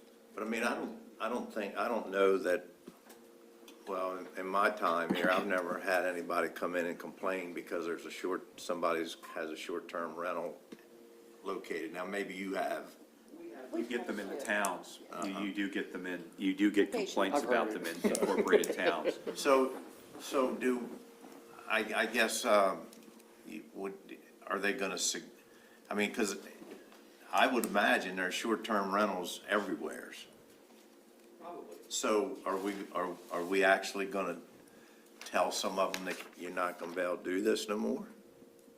Well, like I said, the current proposal is that every residential zoning district would allow them by right, but we haven't included them in industrial, commercial, et cetera. I don't know how many single-family residential homes might be zoned industrial. I can't imagine it's a large amount, but there may be one or two out there. I don't know, I can't say how many, but the idea was to permit it as a residential use in residential zoning districts, but not to include it in commercial zoning districts. We can certainly change it. I mean, that's just the proposal that the task force talked about. Planning Commission has forwarded that that recommendation intact. That's how it appears in the proposal. When you all review it, obviously you can make whatever changes you want. We can include it in every district. And, Look, I'm not Right. I'm not saying we should, I just, I know that we're inundated in this county with short-term rentals. And I'm sitting here, I have to imagine that almost every district around has got a certain amount of them. And we start out, we were looking for how to raise, to me, the whole thing is about fairness. If Albert's gotta pay it, I gotta pay it, that's, and which we found out through, I guess, the work that Jamie's done, that's not always the case. And we're trying to correct that, which certainly would bring additional revenue into the towns and the county. We have received some complaints from neighborhoods about short-term vacation rentals, so not everyone is happy with it. and we also need to make sure that whatever we put into place has the proper enforcement. So if somebody is not playing by the rules, that we can fine them, or we can do something to make them You're come gonna into have to have some way compliance. of, Correct. And right now, we do not have that, so we need to make sure that that is solid. well, how long a period of time are we talking about that we think we need to put this together? Because we find ourselves a lot of times kicking the can down the road, and I think maybe sometimes we gotta get it, we gotta move forward. I've talked to Mako about this as well, and, it's been on the agenda several times and nothing happens. And, it gets complicated when you try to lump them all together. We said the first phase would be focused on identification, monitoring, and tax collection. And tax collection mainly so that they can submit online and not have to manually fill out a form and submit a check is the biggest thing. But, in a previous meeting, I don't remember if it was the first one or the second one, we talked about the why, like why this is important. It's been a longstanding issue between the county and the towns with the collection of taxes and enforcement. Enforcement is planning, and so we got the county and the 5 municipalities. So that is one part of it. The software solution will not address every issue with tax collection, but this will get us collectively closer to the goal. Level playing field, fairness from the hotels, the motels, the inns, licensed B&Bs, increase in revenue for the county and the towns, reporting, easy, accurate, and historic data, automate the process for owners and operators, and hopefully county staff as well. We're not doing so much manual entry. And then grant dollars to market Kent County are calculated on that data that is reported to the Maryland Office of Tourism. And we need it to be timely, accurate, and consistent. We said the first phase would be focused on identification, monitoring, and tax collection. Registration, enforcement, and compliance will not be addressed in the first phase. I just think it is very complicated, and, I think, Michael Sanderson said it well in one of his emails. We focus on all of these things, and the better way to do it might be to eat the elephant one bite at a time. And that's all I have to say. We may want to look at, in my opinion, just looking at the identification/compliance first before we layer on the tax payment. The problem But is I also that wanna if make the sure software it does will both, work. you need to look at both pieces to buy, Correct. to pick the appropriate software. I think too, one of the considerations is this is gonna be a change for this industry. And our hope was to just change it once. Like, have a new process. We can roll out the new process to everybody and not have to tweak it 6 months from say, well, we told you we wanted to do this, but now we want you to also do this. So, there's that consideration. Change is very painful. And so we were hoping that at least from the short-term rental payer's point of view, that once we change the process, we would at least have that piece all laid out and it wouldn't move around on them again.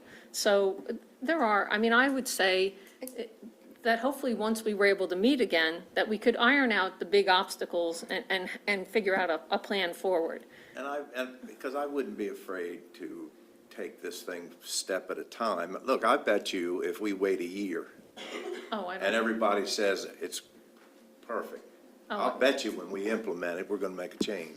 oh, well, and That I could almost guarantee you. So I don't want anybody, look, we all know this is something new.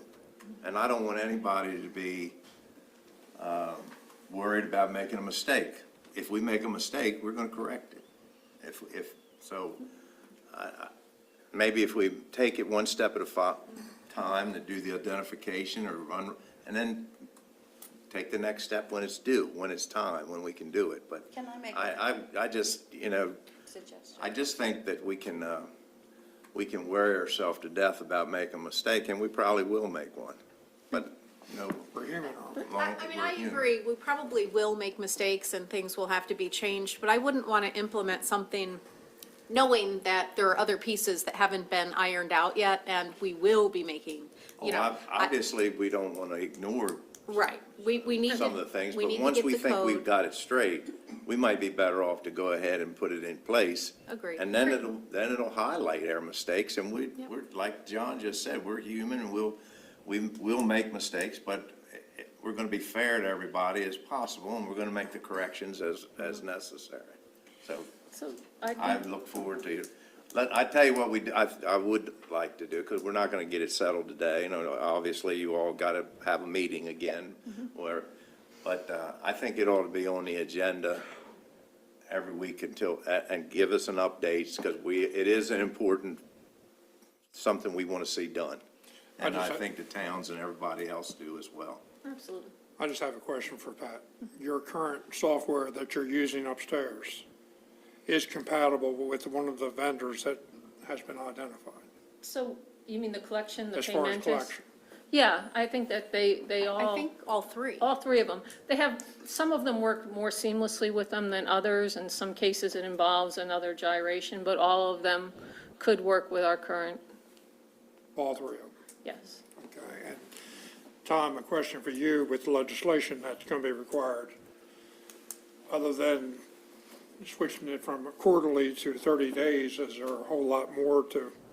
There were a few things. Amend? We were Well, looking part of- at the penalties for noncompliance, because right now, and correct me if I'm wrong, Shelley, but I don't think there's anything in the current legislation that provides for any interest or penalties if the tax is Not in not our paid. code. I think Yes. honestly, in our next In the meeting, state law, there is. State does, but I don't think there's we could anything probably in iron ours. all There's- that out. When we sit around the table again, we have drafts, there's tweaking, there's language issues because it's called hotel tax. We're gonna make a major switch to call it short-term rental because the language is no longer. So I think in our next meeting, when we all sit around the table, we can probably iron out those drafts and hopefully select the software. So, I mean, I don't think, unless you see, I mean, I don't think we're that far away from coming to a conclusion on Well, I think those you should- issues, but I think we you probably. definitely should have this last meeting you're talking Yes, about. well, I See think what we you need can to. iron out, and then let's talk about it again, and we'll see Okay. where we're at then. I think that would probably be best, because we haven't had a chance to regroup since Jamie was away, and Scott still needs to come into the conversation, Bill, but if we can have this get together one more time, the drafts are out there, I think we probably could make I great don't want headway. us to look foolish when but I'm not afraid of making a mistake. Yeah, it's, So just honestly, We'll do what we there's, gotta do. yeah, there's not a lot of, I don't think there's a county in Maryland that has implemented this solution yet with a software vendor, from the ones I've been talking to. None of them had customers of counties. So we are kind of on the forefront of this, and there are a lot of questions, but I think we can get I there. don't think there's a better county to be in the forefront. I think we'll show them how to do You it. took the words out of my mouth. Yeah, Okay. we're not gonna worry about what other counties are doing. Yeah, so I think once we meet again, we could report back out to you on where it stands, and hopefully we would be ready to move forward enough. shortly thereafter, End of story. So Thank we you can all. put this on the agenda for our next meeting. which is the 12th. I don't know that we have a meeting scheduled.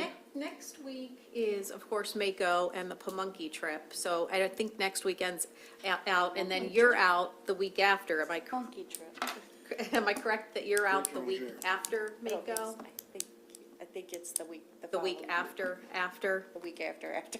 So we're definitely starting to roll into holiday Yes. leave. Do we want to, So it's the MAPRA conference or MAPRA. You're out a couple of those days, it looks like. How about the 19th? MAPRO will probably. That's the week. That's the week she's not okay, here. okay, So that's the I should week be okay. Jamie's out. I should be okay, yeah.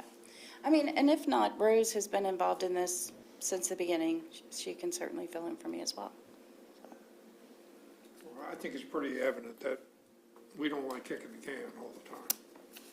Sometimes you need to, want to kick it a little bit more, but at some point, we need to just take the lead. I'm definitely interested in hearing what the issue is and talking to the two vendors with the Office of Finance, so that's great that those are scheduled this Certainly week. sounds like this next meeting So, is yeah, necessary. absolutely. And because there's, so everybody's on the same page, and then we'll meet back at the next available It meeting, has and always we'll been talk my about it. intention for it to work seamlessly throughout the county. We're I all- don't work in a We silo. all want the same thing, I think. And the legislation alone will hold us up by, 2 to 3 months. So after the legislation is drafted, then we've got to introduce it, public hearing, and then. Oh, yeah, the advertisement, Right, stuff like that, there's exactly. nothing we can do about that, but.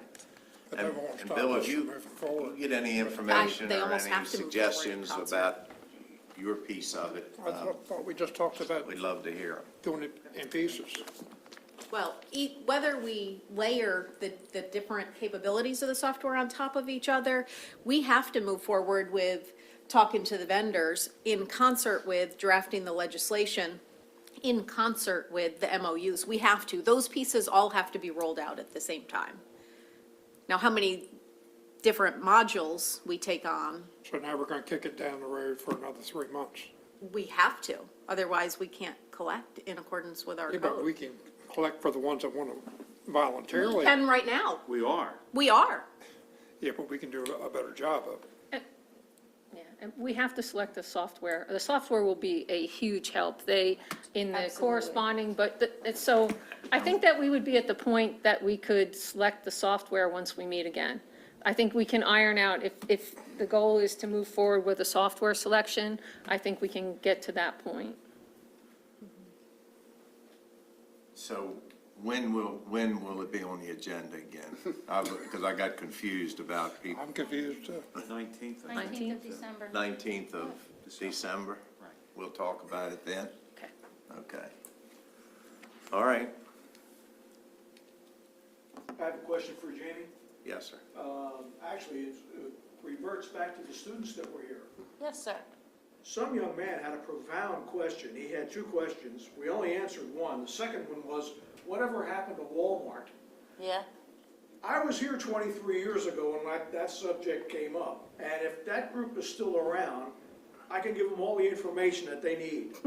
Yeah. Now, Yeah. I was here through the Walmart issue, and I can tell you that myself and one other person voted for it, and it never happened. Never happened. So much for the commissioners.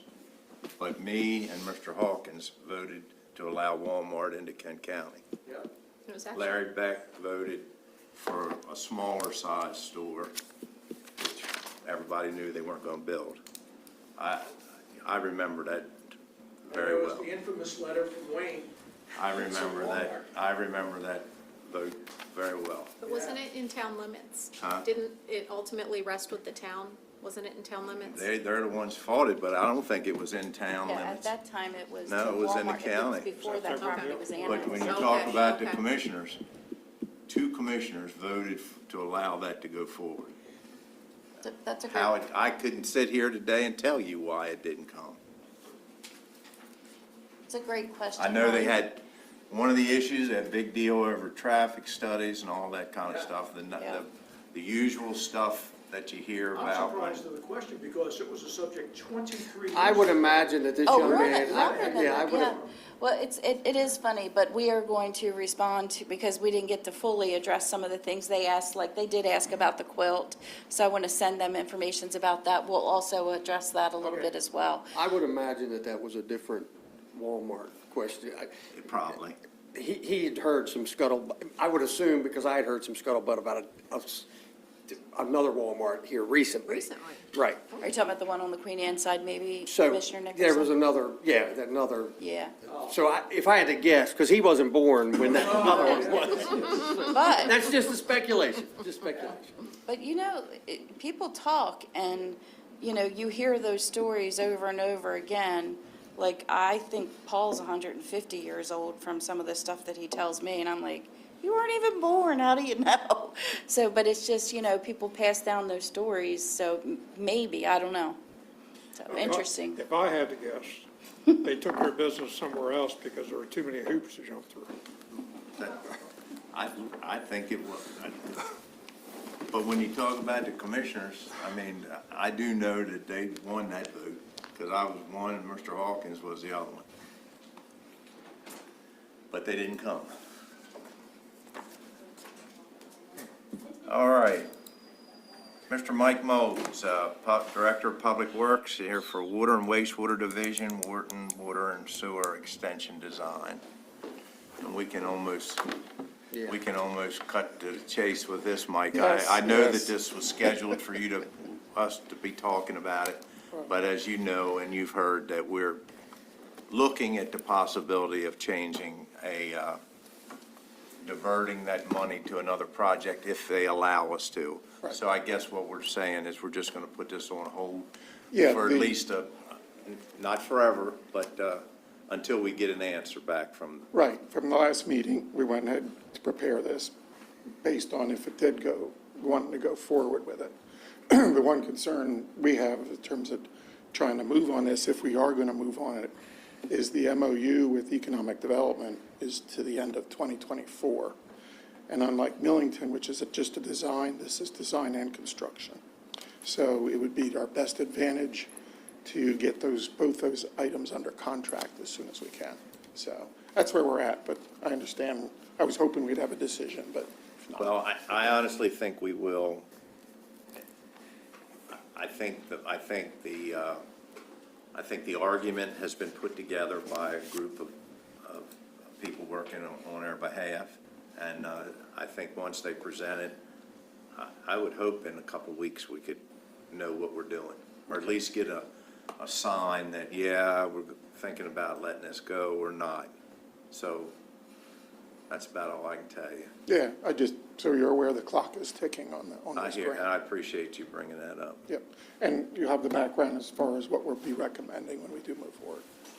All right, that's that item. Any update on the cell tower down the top? No, she hasn't gotten back to me. We had a discussion. Oh, I can add something to that. I got a phone call, a voicemail about two plus weeks ago. And they said, and it was from Barb, her office, the secretary called and said, you will hear from us sometime after the 28th. They were busy and things, but they haven't forgot us. They just said, we didn't want you to think we'd forgot you. You'll be hearing from us sometime after the 28th, which is tomorrow, today. Yeah, So that's the last I know. okay. But Yeah, I hadn't heard they did it. call and let us know they were working on it, and they would, and not to think that they forgot us, but that they'll be in touch with us right after today, I guess. Yeah, because we had, last we talked, there was support for putting it on the ag facility site. So Yeah. that's where we left it. Yeah. Okay. Okay? Yep. Do you want to go into your next items there? Gotta remind me what it is. It's your item. I know, it's got my name on it. First one is the update on Give me Vickers just a Drive minute. regarding the public safety building. Oh, yes. That was my question. Did we dictate somebody to spearhead that? Dan, was it you? Yes, sir. Where are we at with it then? Myself and Pete Landon to spearhead Okay. it, yes. So following our discussion at the last meeting, Pete did tour a number of different facilities. I think it was Caroline County and Chester. Cecil, right. Cecil, in Chester City. Cecil and Caroline. Yes. I believe he toured a few more as well, to understand the layout of those buildings, some features they had, and he was also able to recover plans from each of them. So following that meeting, or those tours, I sat down with him and Logan Quinn, the chief of our EMS, and we went through some of the advantages of the different buildings, ultimately leading to EMS sending what we called the minimum design criteria for a new building, the key components that would be required to make this a valuable building to EMS. We then compared that to what was originally drawn up as part of the larger project at Vickers Drive. That project included a new 3,200 square foot building that had 2 bunks, 2 bays, a storage area, and a work area. There were some additional items or elements to the building that they thought would be necessary. Largely, generally speaking, these additional rooms that they would want incorporated into the building are things that would have been included in the renovation of the detention center. So it's things like the EMS chief's office, meeting room, training room, kitchen, and a day room for the staff there. Obviously, we would also increase the number of bays from the original design, and there was a request that they preferably be pull-through bays. So based on this design criteria and our discussions, I've started to lay out potential new building footprints and determine the allotment of space needed to see exactly how many more square feet we would need for the new building. And I've been reviewing the costs for such a building compared to the professional estimate that was done for the facility that was originally envisioned at Vickers Drive. Where is that cost estimate at? So in February of this year, an estimating firm, so that would not be our office, that would not be the architect, Farella, put together estimates for the 3,500 square foot EMS building and garage without any design contingency and not including the necessary site work. It was between $800,000 and $900,000. That includes the highlights of that estimate are the actual building itself, the pre-engineered metal building, being almost $300,000, with an additional $130,000 for concrete foundation and flooring. And then from there, the big ticket items, really, the HVAC and electrical was about $80,000. Doors, insulation, and the required fire protection was north of $100,000 as well. We don't have it designed, I mean, I guess you all have talked about it, but I mean, architectural drawings, do we have them to where we could take and show them to some contractors and get some real estimates? I have designed for the original building. We are now in the process of incorporating some of the other elements that OES deems necessary for the building. So we don't have a final product at this time, which is exactly what we want to go forward with, but it would be incorporating those other rooms or trying to reallocate space within the building to incorporate things like the chief's office, the kitchen, and training room, things like that. One of the things under the design when we were looking at having the separate building and the public safety building is within the public safety building, some of those offices and facilities were located in there because they could be shared with the sheriff's office. So now those items, since we don't have the building, would be incorporated into the EMS building.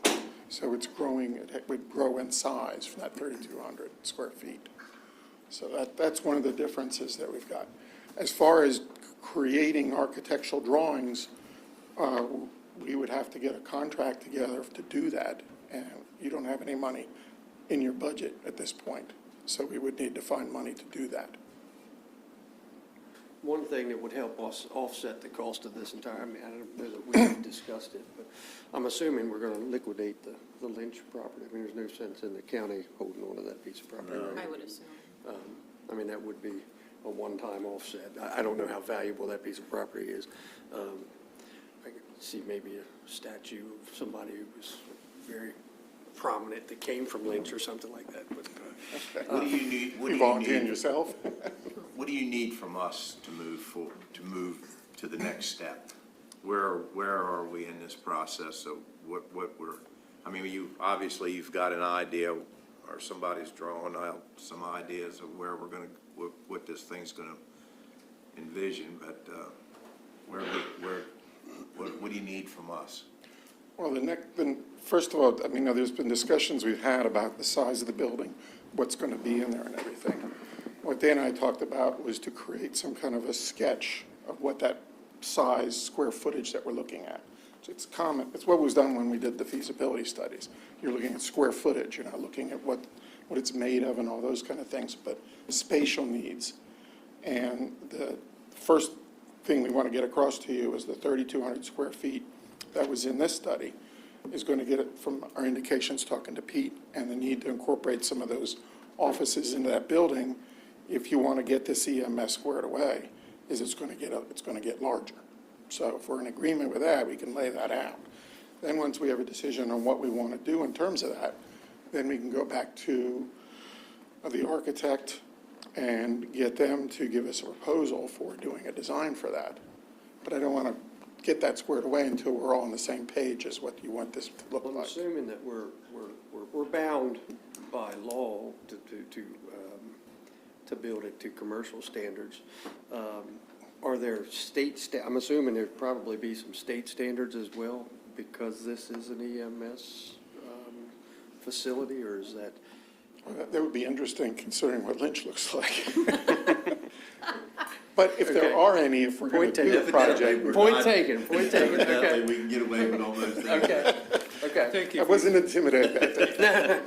But the point is, if we're going to do it. Right. If there's any guidance and everything, and that's where the architect's expertise comes in terms of standards. It came about when we talked about the sheriff's If you're facility. building an actual EOC, there are certain mandates that have to be met. The way the foundation goes in. and all Right, that's that. exactly, Sheriff. But an EMS building, I don't think so. Okay. I'm I mean, I not would an say expert, probably. But I don't think so. Right.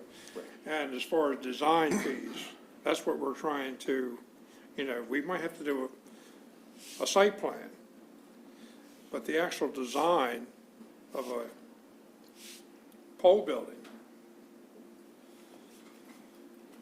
that's what I would like to avoid. Right. I think what we're trying to do is use the existing design plans we have obtained That would be good. and get them to modify to our specific needs. And that may be, no, I'm sorry, Mike, but it may be advantageous to us, and I don't know, we might have to bid things out, but, there's a stamp on some of these, on these drawings that you have, and it might be a little better for us financially to use the original architect, because maybe he can just make the changes a little quicker than somebody starting fresh with the stamp that we need for the approval. Well, keep in Just a mind- suggestion. Yeah, but we really, even with the original, that project never got into any architectural design yet. We were going the feasibility study, and then we had the proposal for them to get started. And then it came up, the Queen Anne's option came up. So no drawings were ever developed, that project never started. So what I'm trying to do is get to the point where shifting from where we were before to where we are, and you get everybody on the same page on what they want. So that I can go to that architect and say, here's where we go. The estimates that Dan's mentioning, the company that specializes in just estimating costs independently of the architect or us, was a pre-engineered building. That cost was there. It wasn't a, ground up kind of thing. Right. So. Because that building will have a stamp on it How upon many- purchase. Right. How many square feet is the old building? At Lynch, Lynch, oh, it's it's fragmented. 100 square feet here, Yeah. 300 over here. The garage Yeah, that back goes Very well there. put together, really. Yeah, that garage probably. I mean, it's- 40 by 60. No, I was maybe. just wondering, I mean, Yeah, I can't remember. are we Look at going, it when you're are in we there. going too far, or, I mean, I guess what I guess one of the things we'd like to see maybe is a sketch so we could look at it. I mean, I don't, of what. It'd be nice to what see we're- that, but I mean, I heard you mention a training room. And when they did the feasibility study for the sheriff's office and the EOC, there was a shared training room that they were going to share. Exactly. And EMS, if it ever was built there, would have to come over to use that training room. At some point, there's going to be a training room. Currently, the EOC does have a training room. And if it helps reduce the cost, it's just a short walk. Right. Right. To the other training room. So, I mean, that may be something that we can We certainly don't think need two about. of them. No, I mean, you don't have to have an independent training room, you can share one. Right, the one that was gonna be built would replace the one that was there before, so we wouldn't have the two. But I would come to, the process that we went through with you, Commissioner Price, as part of that, was to come up with a layout. I mean, to say, here's this much square foot for the office, this much for the bays, those kind of things. And we can draw that sketch up from the input we've got. Sit down with Peter and go over the thing and say, okay, here's our vision of what this footprint would look like. Come to you and say, is there a buy-in on doing that? And then we can take that to the architect and say, give us a proposal for designing that. Yeah, I think you could also go right online and under state government somewhere, there's a certain chart or formula that says this much square footage is needed for an office, this much square footage is needed for Yeah, whatever. and we're gonna cheat off the study So, that did that. I don't have that. Because to me, that just makes sense. But to answer your question about the space that we're gonna need, I said at least 3 or 4 garage bays is what I thought was appropriate, because we now have a county ambulance. They're always gonna keep 2 chase vehicles there. So that takes up 3 of them. And for expansion down the road, as our county grows, hopefully, it'd be nice to have a 4th bay there. Okay. And one of the ideas we did discuss with OES was that the original building design kind of, looking at the front, had the bunk rooms and offices and stuff on the left, the bays in the middle, the storage on the right. Flipping the storage and the bays, so the bays were at the end of the building, and investigating the possibility of the building design incorporating potential future expansion of bays. So even if we built 3 now, locating the building correctly on the site and Allow you to add later on construction if you technique. wanted to. Exactly, that it Even could be if down the 4 road. ain't enough, we need 5, we can, the way it's positioned allows you to do that. That would be yes. Was there any thought about some type of office space for the person who's gonna do the billing for like the ambulances, transports and all I that? think that was where Pete was coming from. Right now, I believe that's just located right there in the EOC. But shouldn't it be at the EMS building if we're gonna do this thing right? I mean, I don't It's think you need definitely a big space, but I mean, Yeah, I would say, definitely on the same site. I don't know if there's a need to have them actually co-located. There may be, there may not be. I know we had a lot of new office space in that new building that we had originally discussed, and that's where that person would be. it might be worth asking Pete about it. And Yeah, what I propose doing is we'll go through this down with Pete, Dan, and they'll come up with a layout, just a footprint, and do a memorandum and get it to you so that you have it, and then get your feedback on the thing, in terms of that kind of thing. And then, once we're all on the same page, then we'll get the architect involved. I just don't want to, That's a great idea, absolutely. Is that a good, okay, that's where I'm coming from. No, I think that's great, and look, if we're envisioning, and this is what I'd like to see unfold, so maybe give a timeline. Obviously, we don't need to start nothing right now in the dead of, when it's, but when the weather breaks in the spring, we'd like to be able to get started on this thing, and that gives us, I think, ample time to do step after step, and shoot for early spring, we could start our project. If that's, I don't know whether it's doable or not, but that's a starting point. We'll see where, you that satisfied with that? I mean, Okay, well, once we get the proposal back through the. It's really good, I think. It's great. That's pretty ambitious, honestly, in the Is building it industry. really? That's pretty, but that's, it could, maybe it could happen. Goal. Yeah. Just being positive here.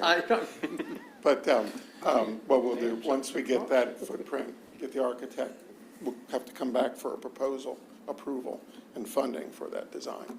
So we'll be back. But we'll start this with the memo and a layout of what we think is, so we can get everybody's input on the thing. Then we're gonna bring Jill back up here to raise those rates again, so we can pay for it. That's right. All right. Or maybe look at the school board function. Yeah. Oh, God,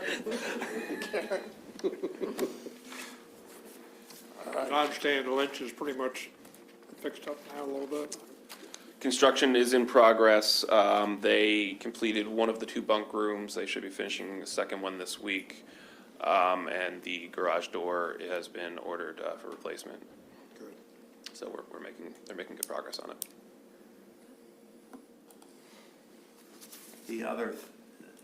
Mike, the other thing we put on here was just a discussion about the transfer site. And I think Albert has had some similar experiences. Look, let me first of all say, I think we got one of the best transfer sites I've ever been to. I agree. Whoever takes care of that is, and I know you all have a piece of it, but it's very nicely done, very nicely kept. I'm not criticizing. I think it's one of, it's good. It's hard to call that a dump, it's really nicely done. So, putting that aside, the only one little issue that I've come across is that there are people in the county who have a truck and a trailer, and I see them advertising on Facebook. I'm gonna go make a trip to the dump if anybody's got anything. So what they're trying to enlist are, we do also have an enormous amount of seniors in our county and growing by the day. A lot of people buy new furniture. They're older people, they can't go, they gotta get somebody to throw it away. They're not able, single women, mothers living by. So there's a need, I think, out there for somebody, some young fella, he goes and picks up my furniture, if I'm not able to do away with it, and takes it to the dump. He's a Kent County person, I'm a Kent County person, but right now, we're sending them to Ridgely, which is, it's a pretty good ride, especially with gas prices and stuff, and I'm just wondering if there was a way that we could accommodate these people. Look, what we did with the stickers was to eliminate people from other counties coming in, taking advantage of what we have here, and putting more of a strain on it. But if I'm from Kent County, you're from Kent County, and this is just, if you wasn't taking it, I'd have to take it to the dump. I know what some of them are saying about, well, they bring a whole trailer full of something down here and they get away with 1 ticket. I'd just like for maybe is to put some thought into how could we charge them 3 tickets, 2 tickets, 3 tickets.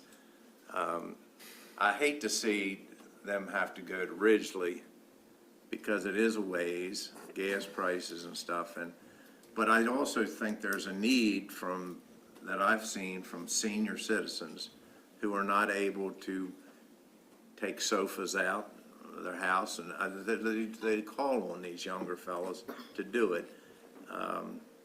Because I don't know. I guess what I'm asking is give it some thought, and like I said in the beginning, I'm not critical of anything. That's a beautiful place out there, and you all do a great job of making it look nice, and it's hard to believe people is taking junk there. It's a very nice facility. No, you and I had the conversation. Yeah, we've talked about it. I don't know whether we could say, okay, if you're gonna come with a truck, if you're gonna be a trailer, and then it's 2 or 3 more tickets. I don't know if we could, just so that we don't have to send Kent County people to Ridgely. Well, I can get back to you on that. One of the things that you and I talked a little bit about is the difference between with the coupon, you're estimating based on volume, where our tipping fee is based on weight. And it's hard to make a change or figure out what that weight is. So from the most fairest point of view, because we pay all the stuff we take to Ridgely based on weight as to go to the scale. So we're constantly trying to make sure that we're not subsidizing stuff. And the coupon thing, it's very confusing, and it's going to be, you get into if we're having 3 coupons, 4 coupons. We just had a discussion with, Tina was looking at Queen Anne's in terms of refrigerators. Queen Anne's charges you 10 coupons for getting rid of a refrigerator. We do 1. So there's all those Doesn't inconsistencies. Queen Anne's only allow you there, like, they limit the number of times you can come? That I don't know, if you can do that. What we, you know, and the issue with the stickers was to ensure that the trash that's coming to the facility is from Kent County, where you start allowing contractors, and it's very clear in the thing, not contractors, is where the guy may be a Kent County resident that he can show, that's how he got his sticker. But you have no idea where this other stuff's coming from. And that was the whole goal, is to get that out of it, because as you well know, the county general fund subsidizes this operation significantly. And we had success with the stickers, was to reduce that tonnage significantly as a result of the sticker program. And my concern is, do we open that door?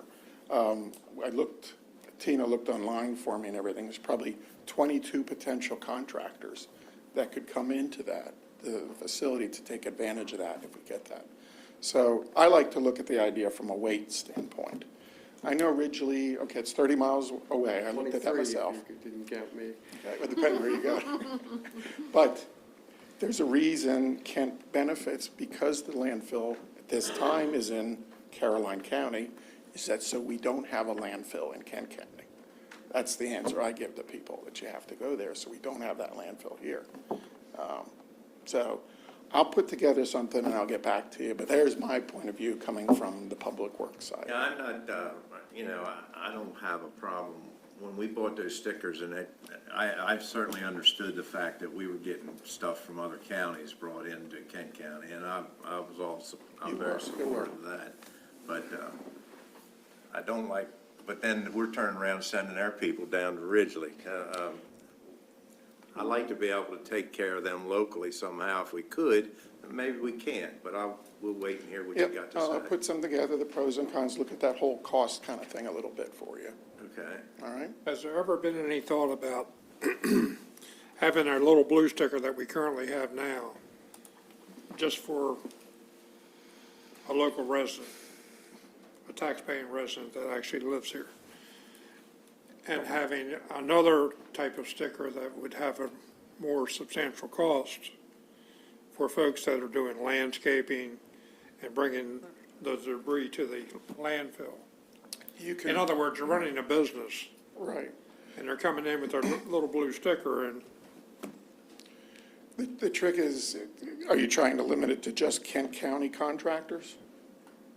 I think you could open it up to all contractors. Well, that's the problem. You're going to have an enormous volume coming to that transfer site because of people wanting to take advantage, and then those contractors. I'm not saying the sticker needs to be $10. No, but I have no idea what kind of, you'd almost have to go in, we come up with some number, see what happens. And the difficulty there is trying to track what portion of that load that's going to increase is from contractors, to know that you're trying to offset that price with a higher price sticker. It can be quite a. In your opinion, how much of the mulch, the yard debris, do you think comes, and maybe you can't answer this, but comes from contractors? Well, we can tell, because when you have, if you see a contractor, a lot of times they have the name on the truck and things like that. But if there's someone who is using an unmarked vehicle, it's kind of hard to do. What we really can realize sometimes is when they're trying to bring in trunks and large pieces of wood, then you have, somebody really has to be a contractor to be able to cut a tree down like that. The thing with the wood, though, is that it produces a product that can be used by Kent County residents as mulch, not as opposed to hauling it to Ridgely and us paying the tipping fee for it. So we're also paying for the grinding as well, which is. Yep, it's part of that. Well, we used to get away without that, but now we gotta pay for it. Right. But, But we will be able to choose how to spend our share of that money. if we get it, yeah. Yeah. I'm always worried that things get more expensive all of a sudden. They do, they're not getting cheaper. So anyway, I'll try to, I've been thinking about this after our discussion, Mr. Fithian, and then come up with some, how I look at, that's this side of the park. There is a lot down my way anyhow, maybe that's majority of it, but maybe that's the only place, but it's a lot of seniors that just rather give somebody $10 or $20 to, and they don't have to lug it and go to the dump and stuff. That's the situation I'm trying to. That's where you're coming from. Absolutely. I understand. I understand. I just try and, yeah, I've got my side of the coin in terms of looking I hear at you. trying to be fiscal. So I'll get back to you on that. Thank you very much. All right. Dan, thanks for joining us today along with Mike and, I got one more for you. okay. But keep us advised on how you're moving forward with this Absolutely. building. And if it's anything we can help with, let us know. Okay. The next item on your agenda is the proposal for, approve a work assignment with GMB Engineers under our existing IDIQ master agreement for engineering design services for pre-purchase specifications and design installation of a replacement solids press at the Wharton wastewater treatment facility. And we're asking for that funding to come from available ARPA funds. I talked about this when we had our overall presentation on that, and we do have funding that is in the ARPA program to do that. The press needs to be replaced. Once we get that press in, it's going to, one thing I did mention, it'll save us money because we did a pilot test of the one, and the percentage of solids in that press was greater than 20%, which means when we're taking it to the landfill, we're not paying for the water that's in there. So there's a savings with that performance of that press to do that. So when we originally talked about these ARPA projects, the goal was to use this money. So what we structured was to have these projects, and we've got two big projects that are in there. There's the Kennedyville Pump Station 2, which is under design, and this would be the other big project that we would do. What I wanted to do was get the designs done for those, and then you'll have to make a decision about which one of these projects you want to proceed. But it gives us shovel-ready projects, and if we have to, we can try to go and see if there's any infrastructure money that might be available from MDE to make up the difference, or something we have to budget in a future fiscal year. But I'm trying to get these things ready to go, because it's definitely a lot more attractive when you're trying to get grant money, when you can say, hey, we can get this thing built right away, and you can come out for your photo op. So.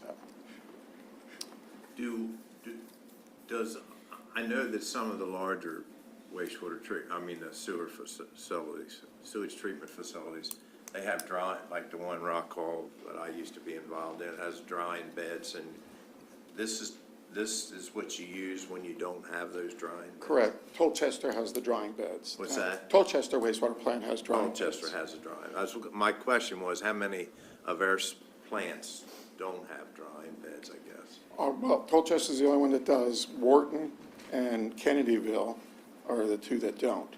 Both those, if you remember, when Wharton was done, we had the lagoons, and it was kind of site limited, and it's one of the reasons why the type of treatment system was put in, because it was more smaller space that had to go in there. Kennedyville also had the lagoons, and that got transferred over. So those two small facilities. In addition, Kennedyville, if you go out there, there's an old trailer that had an old press in it that doesn't work anymore. Probably just get rid of the thing. But what we do is we transfer the sludge from there to Wharton so that we've got one location that can handle two sites for dewatering these solids and getting them disposed of.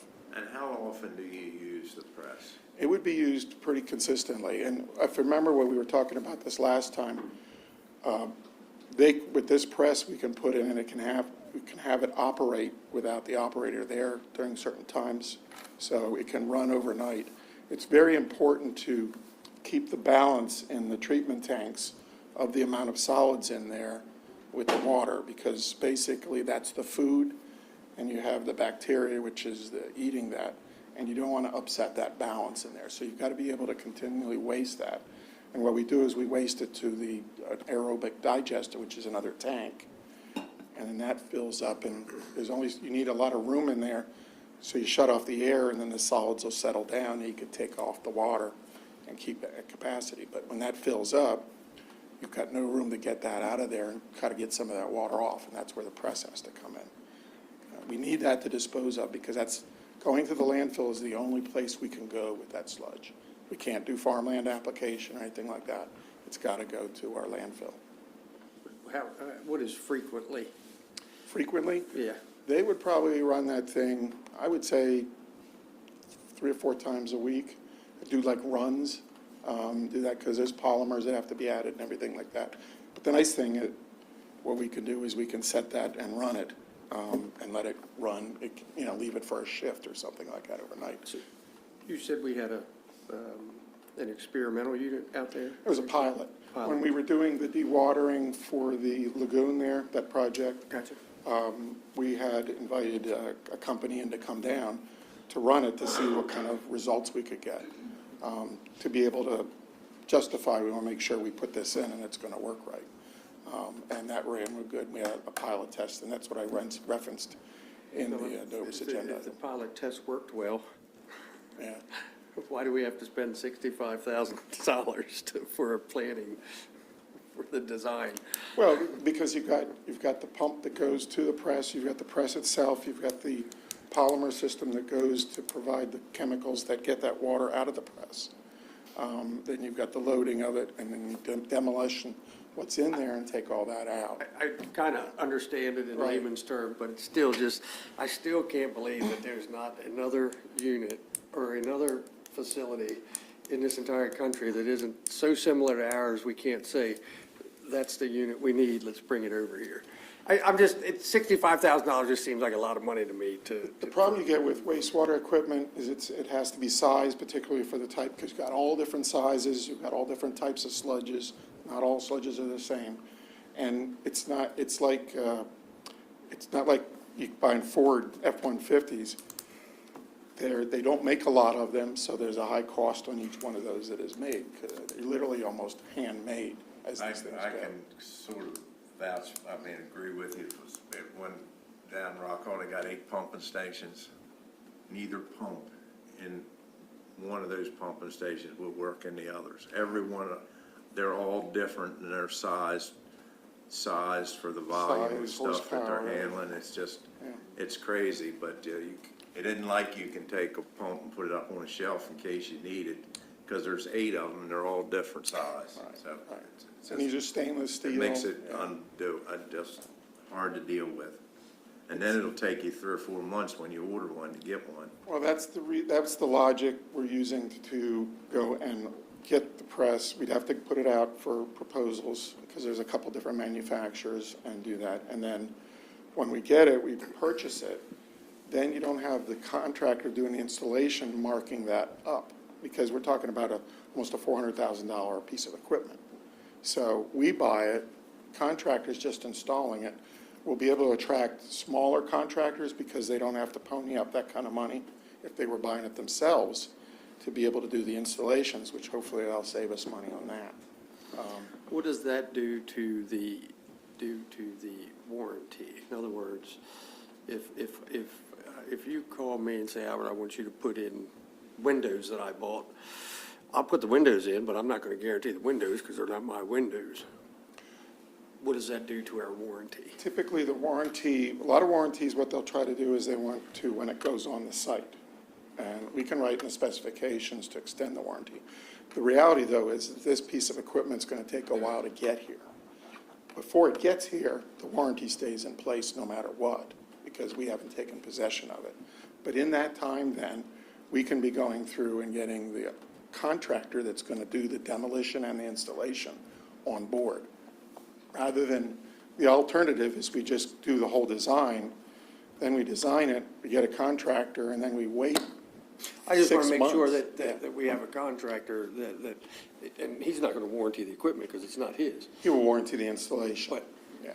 well, that's, And a lot of this, part of this thing is sort of a skid type arrangement. It's not custom thing. Now, we've got to make all the piping work and stuff like that because we're going from one thing to another. But he will still be responsible for that part of the warranty. If there's something wrong with, let's put it this way, if a contractor comes in and we had that machine in there and something went wrong with it, contractor's just going to turn around and go back to the manufacturer, and then they come out and fix it. Contractor doesn't work. So, but it's a big thing with my staff. It's been a pain in the butt taking care of this stuff without having that pressed down. So it is way up on their priority list to try to get this done, especially when we're talking about 2 plants that we're trying to keep running. So, who brings the sludge? We transfer the sludge? The county, or do you sub that out? Warden will get all Warden's sludge. we haul from Kennedyville with our. The county does? Yeah. Okay, that was my question. Plus the independent Well, we have all the septic septic haulers, They yes. all dump into Wharton Correct, too. okay, That's that's why right. Wharton Yeah, okay. is, That's why we get a lot of solids. Yeah. And you get, we can't control when they come in. Do There's we a lot of limit loads that to going. Kent County only, or does that, What's that? we limit that to Kent Oh, County? yes. Okay, I yes, was. Yes, and we enforce that pretty good. They have to bring it, wait to the tickets and stuff like that, and we've had to go after some of them. Sometimes you'll get one that stops in Queen Anne, and then he comes over and fills up the rest of them in Kent County. We won't mention any names. I won't mention names. But it's all business.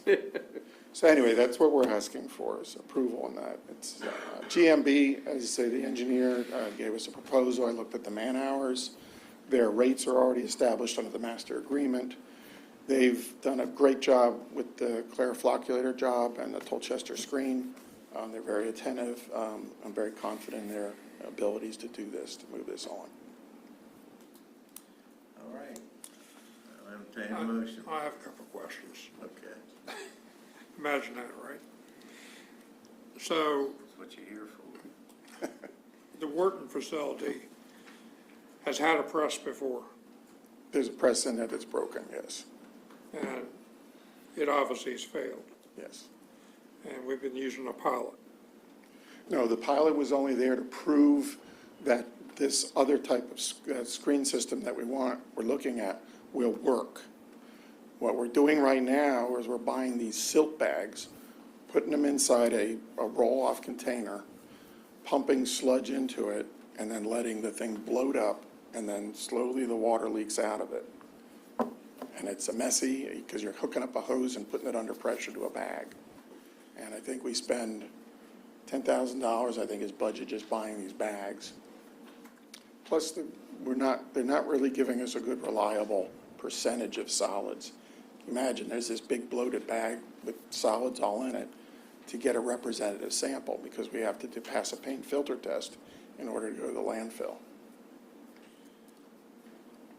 So you're asking for ARPA money to the tune of $64,940. Usually when I look at our agendas, there's always a report at the very bottom about our available ARPA money, and I didn't see that this time. No, it's in there. It's right Next, underneath. yeah, it's right there. In the This next item. item. It's where? It's right next item, It's the next item. directly underneath of it. No, go back to your agenda. I saw, 11/14 of 2023 Scroll down ARPA here. Commissioners your Report. attachments here. Get this up here and just get rid of that. All right? Where is he at?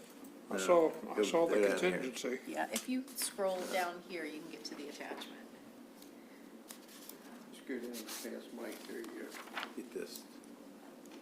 Get this, Take that thing and do it. I'm gonna do it. Wait a shit, what I done now? Oh, now you crashed my computer. Yeah. Because after we spend this $65,000, the actual press itself is $365,000. Plus the installation. I'm sorry? Plus the installation. If you remember when I talked before, I did a breakdown in terms of our wish list and what projects we had for capital that we've got. And that's where the Kennedyville Pump Station and the press are two big projects that we'll have to seek funding at some point to get to construction.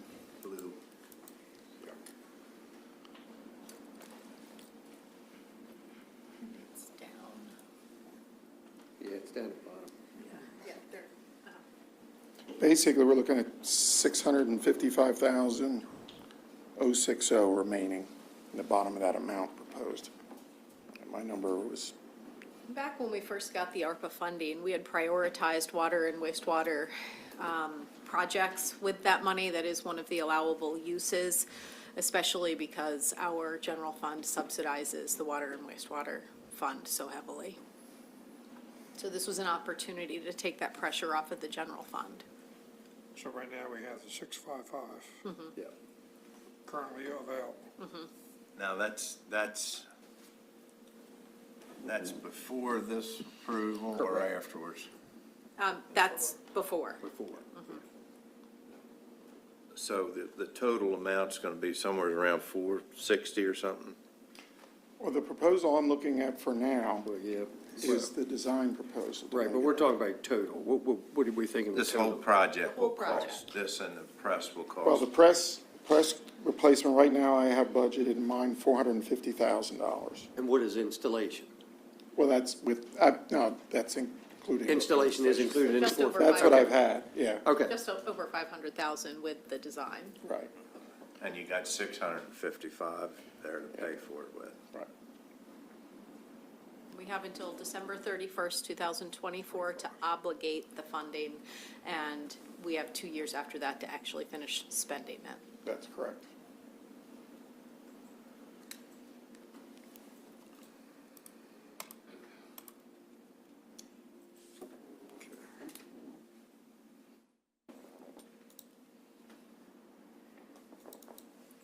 So you were talking about a cost savings, Mike. Have you done any sort of analysis on what this cost savings will be? I didn't extend it in terms of, I hadn't had a chance to go look how much tonnage we get, because basically you're just gonna look at the ratio between, let's say that this press was gonna get like 25%. 20% would be the minimum. So the fact that right now, probably what we're just sending, I hope is 20%, based on taking some rough sample.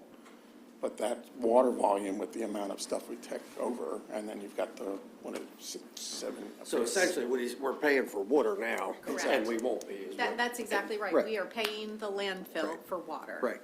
And hopefully, over time, might take a long time, I'm trying to sell this for you. This unit could potentially have a cost savings enough to pay for itself over time. Well, that's true. How long, here's my next question. Depends how much sludge we generate. What is the life expectancy of a unit like this? Well, typically with these type of units, what we look at in the world of water, wastewater, is you look at a 20-year life cycle. 50 years is typically your buildings and things like that. Equipment within it is, we figure out, after 20 years, you pretty much depreciated the life out of the thing. But what you do with and then in reality, and Mr. Fithian knows this, we're gonna run that sucker until it falls apart. Sure. Just because of the cost. And Well, there's no value in it. doing it, yeah. Right. So there can be, replacement of motors over a period of time and things like that. If you remember with the Clarifloculator project, the investment the county made was to put in a stainless steel unit. That thing's gonna last way long. So that's investment. This type of unit, with the type of service it gets, is stainless steel. The parts in it, as far as that do the squishing, are replaceable. And I can give you any information you want on that stuff, so that you can keep that process in motion with it. So I think it's a good piece of equipment. In my career, I've been involved in a lot of different ways of squeezing water out of sludge. Nothing to brag about, but there's a lot of different things out there that do that. Any cheaper way of doing it? Now, this one, it's nice, because otherwise you'd be looking at You like a could put it in belt. a barrel and you could get it like somebody squeezing wine. Grapes. Get out there and stomp it. I'd like to get a picture of that. But just from, I think it's good technology, particularly for this size plant that we've got, and the type of material that we deal with, because septic is pretty tight on, corrosive and everything else that you gotta do. Bad enough just smelling the stuff, but yes. And just one final question for me. The press that is inoperable now, it's not fixable. No, the screens on it have all been deteriorated. It gets a lot of brutal use with the septage, because sometimes we'll get rocks and stuff, other people, fall in from the septic tank and things like that, and it's just beat it up. How old, to just elaborate on it, how old is this existing, the one that we're not The using? one that was there, oh shoot, I can't, I'm offhand, I'm trying to remember when we upgraded Wharton. 90s something, early 90s. Commissioner Fithian, do you remember when Yeah, do you Wharton remember, Ronnie? wastewater treatment plant went in online? Boy, I don't. yeah. I could look at a set of plans, I can get back to you and tell you. So it's 25 or 30 years? Oh, easily, yeah, we're past that, Okay. yeah. So, It's exceeded its useful life. it has. And you either have, unfortunately, you got, because it doesn't have a drying bed, which that was kind of puzzled me all along, because it's, it was, at one time, it was gonna be a big growth area out Wharton, which never materialized. But, to put a sewer plant out there and not have drying beds and stuff, I think one of the decisions not to do it there, if I had to prophesize, is because we're handling septage. On Where top of it, Colchester right. can be handled just as regular wastewater type sludge, but the septage would put some issues out in a community like that. That makes sense. gotcha. Any other questions, Commissioner Price? No, I don't like this. I'm still waiting for that tour. I know, you really need to visit. Oh, I intend to. Okay. You guys all right? Yeah, that's good. Motion to approve the work assignment number 4 with GMB Engineers under an existing IDIQ master agreement to provide engineering design services in the amount of $64,940 for pre-purchase specifications and design installation of a replacement solids press at the Wharton wastewater treatment facility, and to utilize ARPA funds in the same amount to cover the cost of the design. Got a motion, do I have a second? Second. Motion and a second, all in favor, say aye. Aye. All opposed, the ayes have it. Thank you, gentlemen. That's good discussion. 2 notes I just wanted to let you know about. We have finally gotten approval from USDA to bid Nicholson groundwater treatment facility. I think we've changed our mind. Okay, don't do that. But, yes, I have a team meeting with the engineers and everything to get the bid package together. I want to try to get that out. January is usually a good time to get proposals for contractors, because they're lining up projects for the next year and everything. So, I just wanted to let you know. I'm going to brief John on the history of that project and let him ask you some questions. Because that is one that'll drive you crazy. Yes, it Downright has. painful. That is painful, Yep. So, and I've. and I see nothing good coming of it. No, and we've kept MD informed all along here.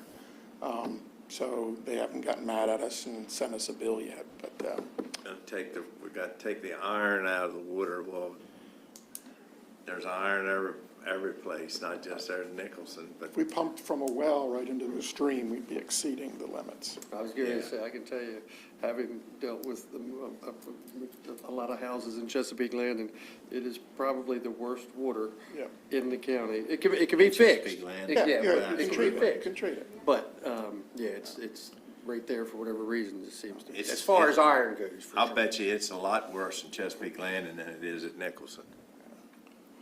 Yeah, you're probably right. I bet it is. I bet it is too. Well, my dad was a miner in a iron mine up in Morgantown, Pennsylvania. And Cornwall had a big iron mine, so I think Pennsylvania's just washed that stuff all down here. That's what that way I explain it, so. On top of a lot of other things that we won't get into. That's right. Pennsylvania giving us all that stuff down the water. And this is all because we didn't have, of course, nobody knew anything about it then, but when Nicholson was, we were using it, we didn't have a liner in the bottom of it. Right, yep, old style, Yeah. yep. All right, All well, right, gentlemen, if you thank don't you. have anything else, thank you very much. Thank you. Got our Human Resources Director, and Jen, his assistant, and Oh, yeah, you know Jen, and I hope you all remember Vonnie from I her do, introduction. I do now that you reminded me. No worries. Good afternoon. By the way, I've decided I'm no longer putting 1 hour on my calendar on Tuesdays for these meetings. I'm just going to block out the whole rest of the day and give up on it. Well, in all honesty, we have been a while today, but I think we've learned a lot and accomplished a lot. Oh, yeah. And keep And things informed on the public track. a Yeah, lot, I think, absolutely. So I don't apologize for that. No, absolutely not. As has been my practice, I brought along our subject matter expert. Vonnie handled the recruiting, the interviewing for the first position that's in front of you, and that's the MEO vacancy. I think you have the details all in front of you. There is one thing I kind of want to point out, because it's a bit historic for us, as I understand it. There's one previous? Okay. Okay. We're required to file certain reports with the federal government and periodically, and they have to do with the gender of our employees, race, ethnicity, that kind of stuff. And I don't know the last time there was a report filed, because I haven't found one, but we have one coming up. This may be the first time in a long time that for this particular job classification, we can actually report that we've hired a female for an MEO position. Well, once these gentlemen say yes, we'll be moving along with that. In any event, qualified candidate, good work experience with Rock Hall Volunteer, right? Rock Hall Volunteer Fire Company. And that's really how the person sort of came to light for us with what her work background has been. Vonnie, why don't you talk a little bit about the candidate? Yes, basically it was based on her experience with the volunteer fire company. She was interested, at the interview, she was interested in learning all aspects of the job. The supervisor was very clear about the intentions, but like I said, based on her experience with the volunteer fire company, we deemed her suitable for the position. Yeah, she was very eager to learn. Did we have multiple applicants? Not at that time, right? Not at that time. We do, and they can test, I think, next week. Yeah, the week of December 4th, we have 9 interviews scheduled. And she's the only one, this person is the only one that applied for this job at this time. At that time, yes. There were 2 previous interviews, I believe, that were conducted. We couldn't meet the expectations, but with the No, changes that were approved I most understand. recently, I just seen we where think that's where the it's going. supporting documents, and most of the time it has a list of everybody that you interviewed for this position. And this time there is none, so I'm assuming she was the only one. She was the only one. I'd like to make a motion to approve the recommended candidate to fill one of the MEO vacancies in the County Roads Division for to offer her a conditional offer of employment. Second. Got a motion and a second. All in favor, say aye. Aye. All opposed, the ayes have it. Thank you very much. And it is noteworthy that I believe next week we have 6 more interviews for MEO positions coming up, and I think that's partly attributable to the decisions this group made at our last meeting regarding compensation matters. So we appreciate that, and we think that's going to be a big help. We intend to fill every last one of them. All good. All but two. All but two. But I Every promise last one you of the ones we're allowed to I'm fill. just checking you. All but two. This brings it down to 6. Mike's back there looking at the ceiling. This will bring us down, this will bring us down to 6 openings. So out of the 9, we're hoping 6 of them will be excellent candidates. So you'll have a stack of them at the next meeting. But really good applicants coming through Yeah, you have most recently. qualified applicants all the way from MEO3s all the way down to your 1s. More 2s and 3s, so meaning they have their CDLs and supervisory experience, so So obviously word traveled. you're doing good stuff. And recruitment advertising is doing their job and talking. When we receive the applications and there's phone screening going on by Jan or Vinay, and I think even Rachel has been doing some of the pre-screenings. And this was They're the hearing only- what they like to hear. This was the only applicant we had at the time, Yes, this one was done prior to that meeting we had. and this person was the only one that applied. At that time, yes. At that time, None of the other ones that had applied, we couldn't meet their requirements. We have since then reached back out, and they are all scheduled for upcoming. Has anyone spoken to his previous employer or current employer, This current candidate, the one that you recommended? yes, we have spoken to the firehouse about them. No, I'm not talking about that one. I'm talking about the one. The new job, the utilities tech? No. Oh, we're on to the next one, I'm sorry. For that one, no, we have not. We do, one of the, our current employees is a past coworker that worked with this individual at their last job and highly recommends them. It's also a reputable employee who we're actually looking to move into a different aspect of the wastewater division. Have the current employees been informed of what the results were from our last meeting yet? No, because we're making those changes on January 1, we're doing that in concert with the general increase on January 1.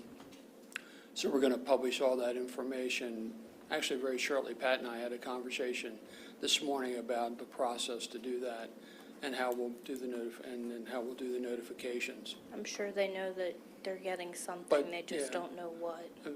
I think the word's Would it be well out there. possible to, we have the employee appreciation celebration coming up. Would it be possible to give out a letter to all the employees telling them what their compensation is going to be as of January 1st? That's, what, a week and a half out? To help brighten their holiday season a little bit? I do have a phone if you need me to call you. Yeah. 911 on speed dial. Yeah, is there a paramedic in the room? I know, you're giving me like heart palpitations. Jen says we can do it. Yeah. No.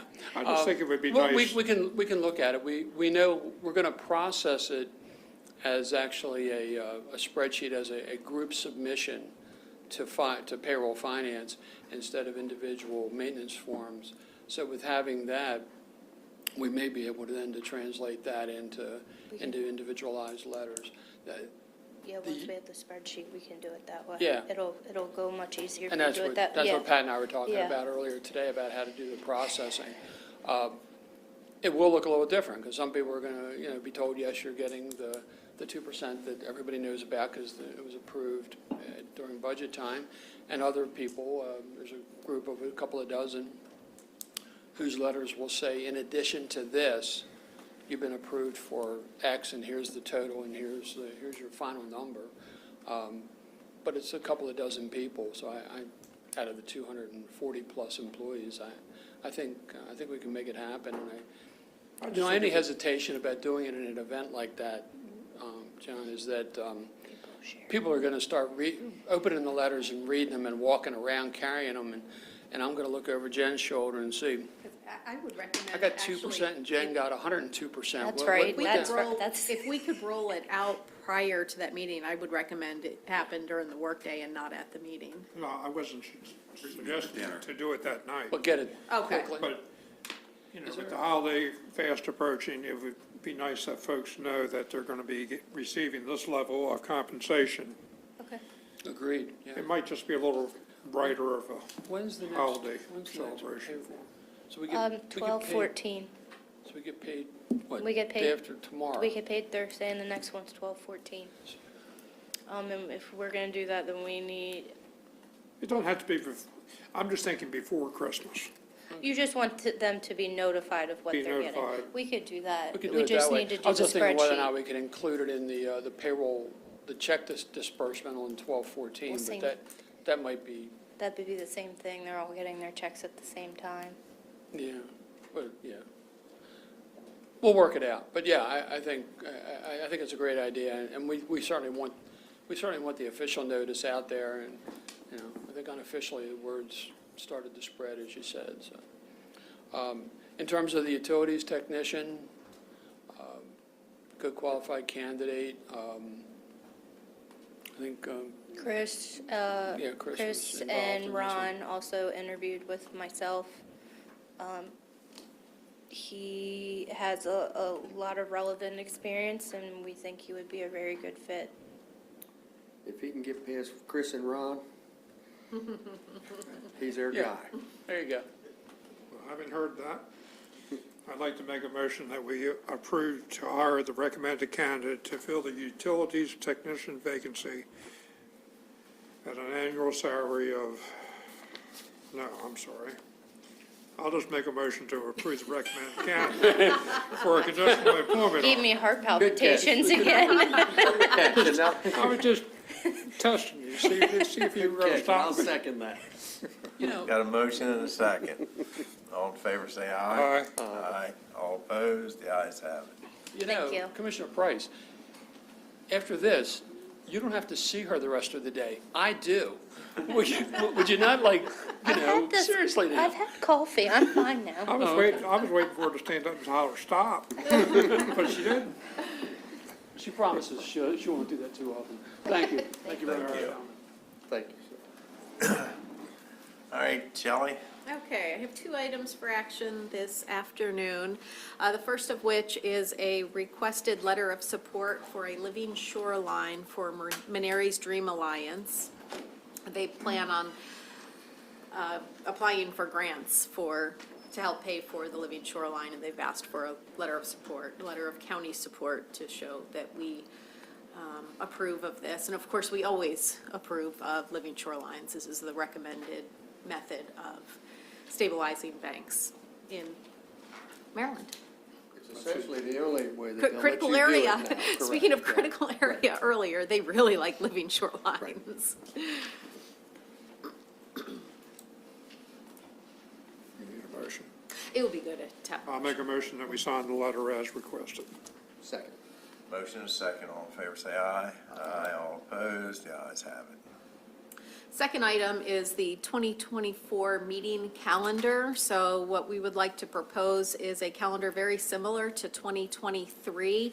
That would be if there's a week with a holiday, we would not meet, and certainly for conference weeks, we also would not meet. So if you'd like to see a copy of this year's calendar while you contemplate that, I could certainly hand those out, or we can move forward with putting together a 2024 calendar that.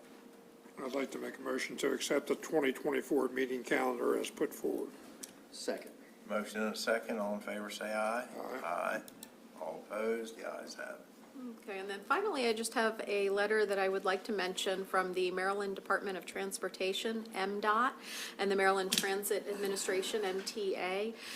They are going to be conducting a railroad track rehabilitation project on two small sections of track within a 1.4-mile area of the Chestertown Freight Railroad line.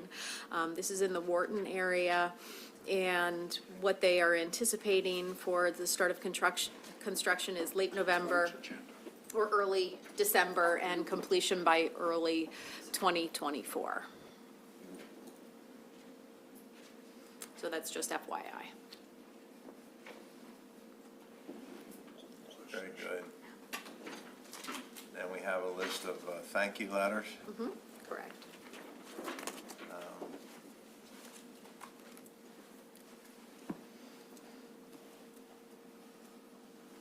Now, I guess we need to go into closed session.